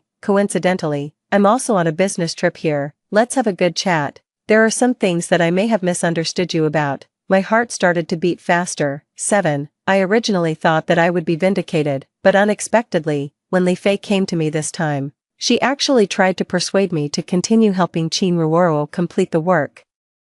In the coffee shop, Li Fei sized up the new Chanel outfit I was wearing and let out a slightly disdainful chuckle. Name your price, Weiwei. I know your family is in a difficult situation. How much do you want to continue writing? Now Qin Ruoro is the golden sign of our website. She has created huge profits for us. and the website will definitely protect her. In the few minutes of silence, it felt as if a century had passed. Now that your pen name has been cancelled, your former readers are gone. Besides, it was the website that made efforts to promote you to achieve results back then. Li Fei pushed the coffee cup aside and leaned forward. 500,000, that's enough for you to get a real set of clothes like the ones you're wearing now. And it can also help you continue to do what you want. Looking at her meaningful eyes, my face darkened completely. What kind of person did Li Fei take me for? And what did she think I was doing in Shanghai now?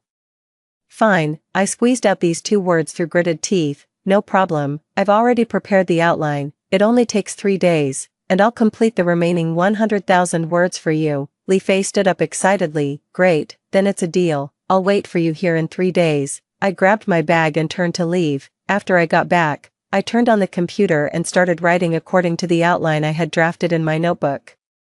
Perhaps due to the rest I had in the previous period, my inspiration and energy were extremely abundant. 3 days later, with 2 dark circles under my eyes, I handed the manuscript to her. Li Fei was overjoyed, but she was still cautious and reviewed the manuscript in front of me first. Only after confirming that there was no problem did she let out a sigh of relief, transferred 500,000 to me on the spot, and signed a confidentiality contract with me. But Li Fei didn't know.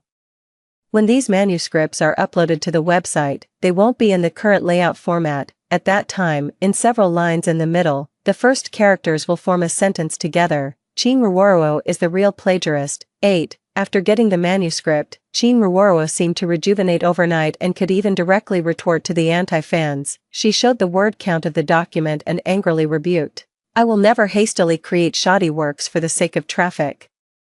I want a high-quality product that I can be proud of. This domineering declaration won her even more favor, and the comments on the platform were all in support of her. I flipped through her comment section, and a person named Protect Ruoruo for Life was particularly eye-catching. This user's Weibo was all about Qin Ruoruo. It recorded countless round-trip tickets over 3 years and countless preferences of the girl secretly spied on and recorded, from his historical avatars. I found out that he was Xue Chen. Only then did I realize that when he confessed to me after graduating from university, he was just trying to make Qin Ruoruo jealous. Soon, Qin Ruoruo's reader meeting arrived. She announced in advance that she would upload all the remaining content of the book on the spot, allowing readers to enjoy it all at once. This was really attractive, so on the day of the meeting, the entire hall was packed. Unaware passers-by might have thought some popular celebrity had arrived. Readers held self-made peripheral signs, and their shouts were almost deafening. Ah, my Ruoruo is really so beautiful in person. The goddess is not only talented but also so beautiful. How can others live? I like reading your book so much. Can you sign for me? I'm going crazy with excitement. When will it be published? I want to buy 10 copies to collect. Don't push, you're blocking me. Facing the reader's questions, Qin Ruoruo also answered according to what Xue Chen had taught her. Of course the senior is very outstanding. He went abroad as soon as he graduated. He is the white moonlight in my youth memories. I only dared to deliberately pass by their classroom on the way after class. He would always stand in the corridor and chat and laugh with others.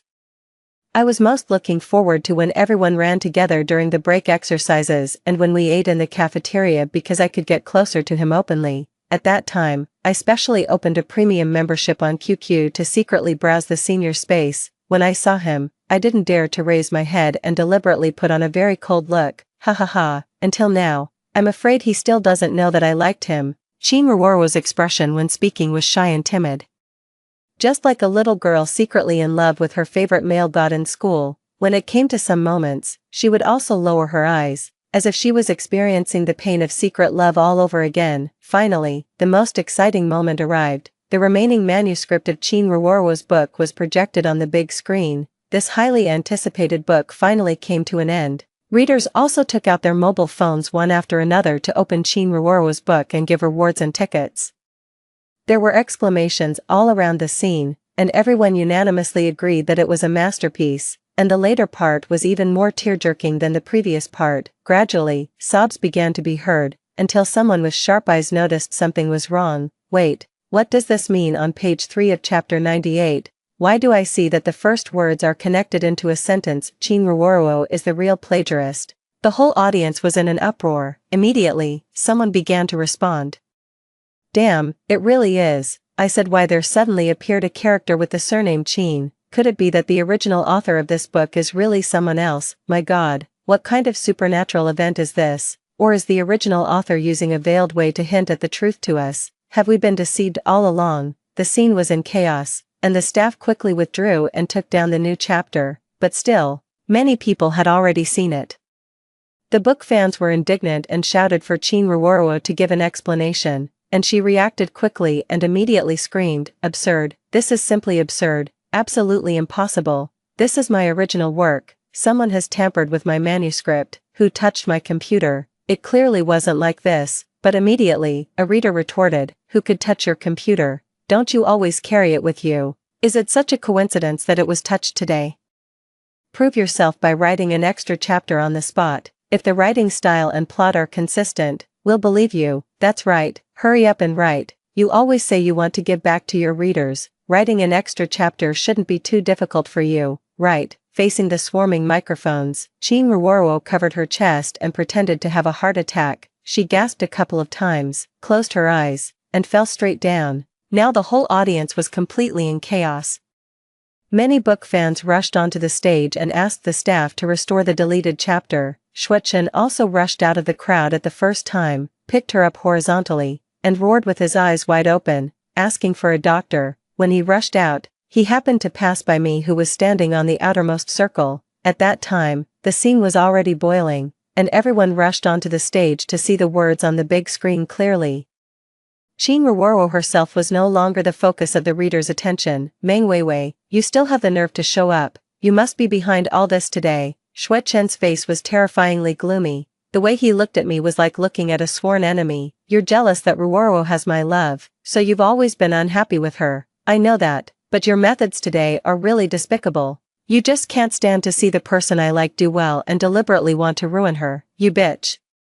Just wait, if anything happens to Ruoro today, I'll kill you." He roared at me, just like a general who was furious for the sake of his beloved. Just as Shuechen was about to push my shoulder and rush out, I also spoke softly. "Shuechen, do you think I was with you just because I liked you?" His footsteps stopped, he turned around with his whole body tensed. "You also know that the person I had a crush on went abroad after graduating from university. The reason I agreed to your confession was, first, to heal my heart, and second I smiled and pointed at the tip of his nose. "You have a small mole here, just like him, but unfortunately, a substitute can never compare to the real thing." 9. After this farce of Chin Ruoro, the website originally wanted to create a personal IP through this event and successfully earn a wave of traffic, but it ended up in vain. Instead, it was met with overwhelming abuse and doubts.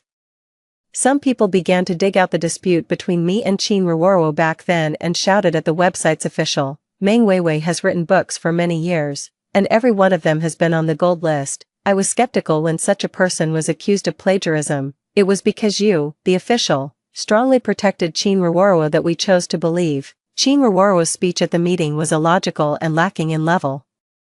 Except for answering those questions about secret love, but who can guarantee that this wasn't a prearranged draft? I read the article she published some time ago and quickly deleted. It was as watery as that of a primary school student. Could this be her true level? This is the first time I've seen such a website. It can't tell right from wrong just for the sake of traffic. Refund the money. If I recharge again, I'm a dog. You really deserve it. You forced away your own veteran top writer for a plagiarist. As expected, those who do evil will surely come to no good, but some netizens were willing to wait and see. The only way to prove Chin Ruoro now is to let her write on the spot for everyone to see. Otherwise, she's a plagiarist. But Chin Ruoro had always wanted to rely on this book to earn enough traffic and take the self-media route. She had never put in any effort from beginning to end. She posted one refined photo after another on Weibo and was more concerned with the compliments on her beauty. Now the website also realized what had happened, but it couldn't escape the sharp drop in market value and was deeply affected by the backlash of traffic. In a fit of anger, the boss directly fired Li Fei and took Chin Ruoro to various drinking parties to ask for help. It was said that Chin Ruoro was dressed up like a colorful butterfly, and it was hard to comment on the reasons.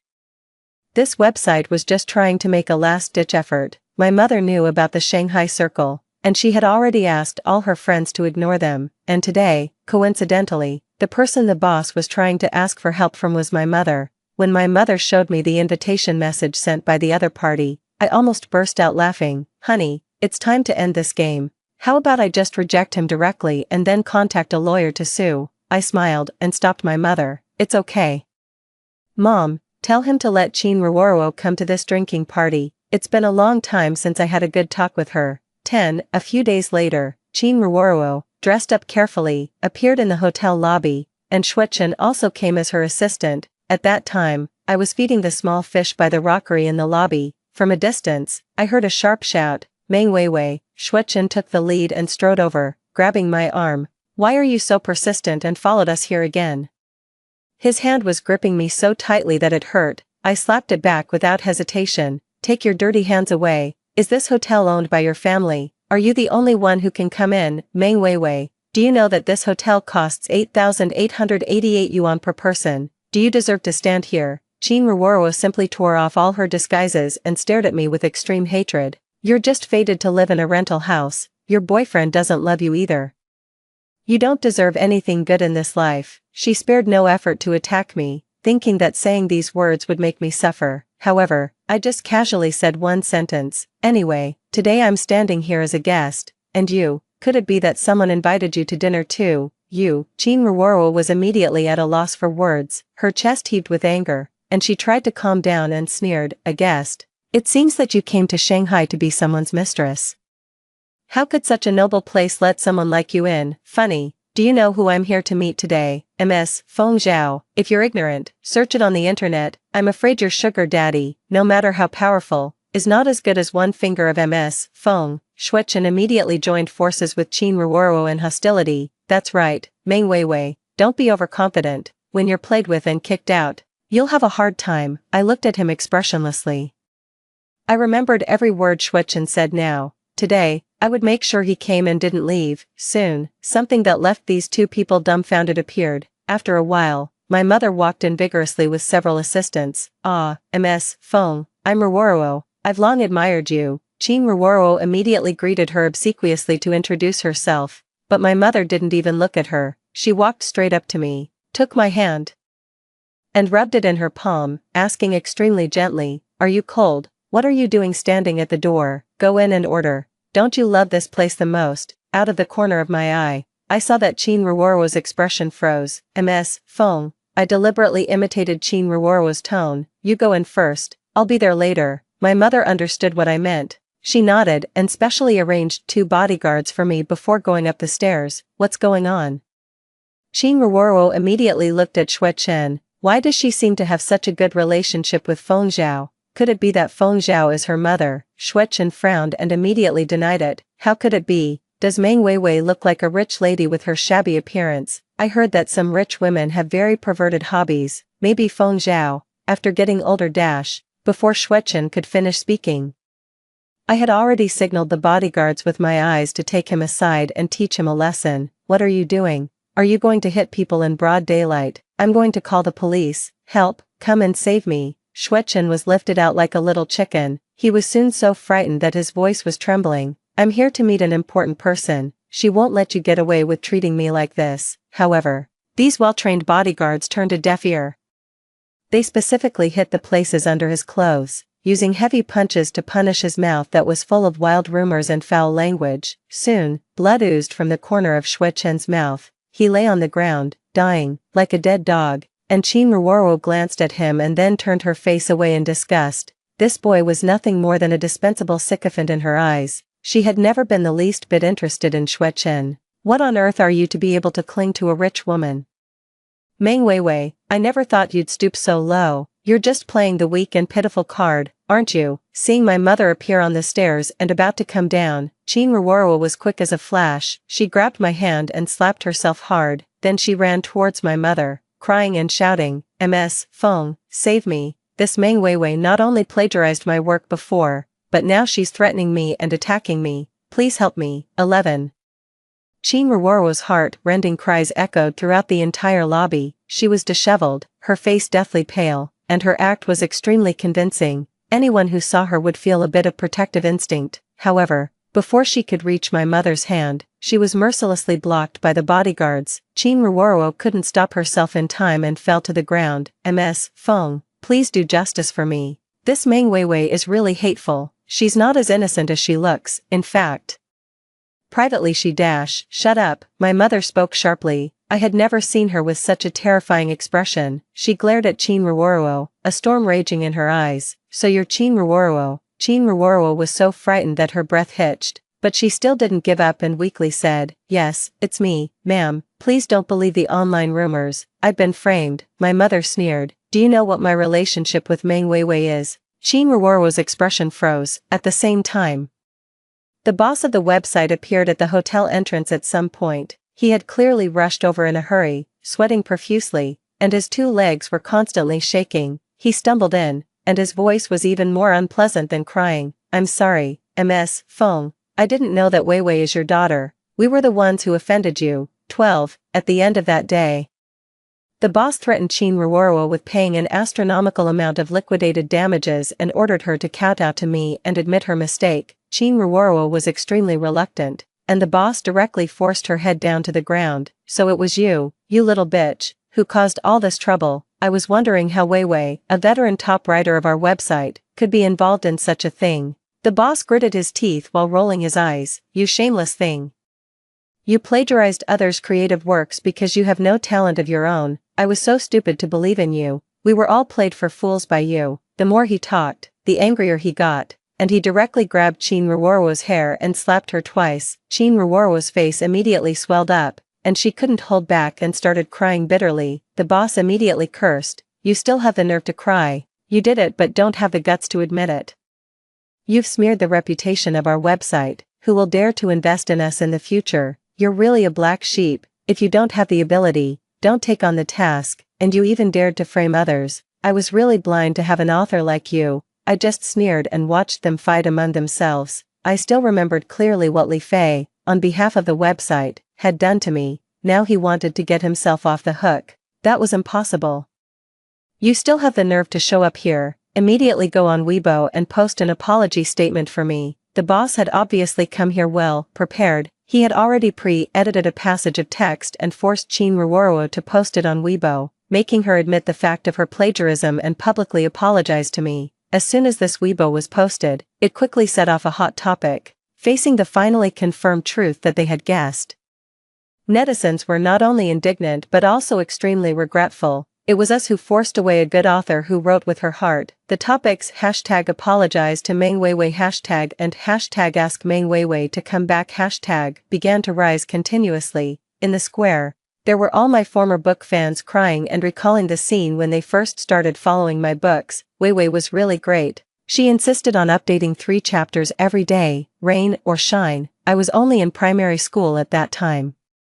And now I'm almost graduating from high school. I've read every one of her books. At that time, I didn't believe she would plagiarize or hire a ghostwriter. It's so sad. After she stopped writing, there's no substitute on the whole network. My spiritual food is gone. Weiwei, come back quickly. I've saved a lot of monthly tickets for you. I'll give them all to you. The boss presented his phone to my mother as if offering a precious treasure, thinking that my mother would let it go and help him make a comeback. However, facing the boss's calculating eyes, my mother just coldly dropped a sentence. We've already prepared the evidence, your website, and this girl. Just wait for the lawsuit. 13. Not only did Chin Ruoro lose her reputation, but the story of Xue Chen and me was also sorted out by the fans and then posted.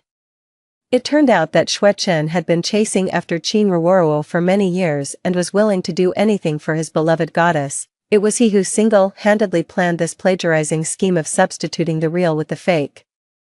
Damn, this scumbag, he's having his cake and eating it too. I thought he was being just, but he was actually helping his white moonlight harm his own girlfriend. Damn it, is this still a human? He's a beast. He lives off others and harms them at the same time. He's so despicable. These 2 scumbags should be locked up and die. I've never seen such disgusting people. Sisters, I also found this scumbag's Weibo secondary account. He really has always been a traitor.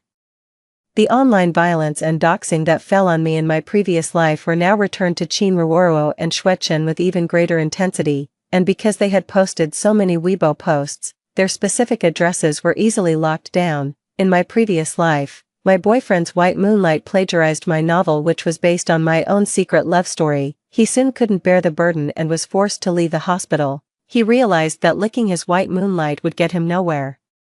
He tried to contact me several times to reconcile with me, but how could the indignant netizens give him a chance to breathe? He finally couldn't take care of himself. After paying off all the debts and going bankrupt, he slunk back to his hometown with a body full of ailments. As for Chin Ruoruo, her situation was much worse. She had to deal with the lawsuit, bear the huge compensation demanded by the website, and endure the overwhelming online violence. She soon couldn't take it anymore and had a mental breakdown. One late night, when she saw the red paint splashed on the door again, she completely collapsed and jumped off the building. At that time, I, who had learned of all these things, was preparing a new website with my mother. We wanted to give every young person who loves creation an equal opportunity. Here, everyone can fully exert their imagination and write the stories they want to write. Let 100 flowers bloom and everyone speak freely. I think this is what literary creation should really be like.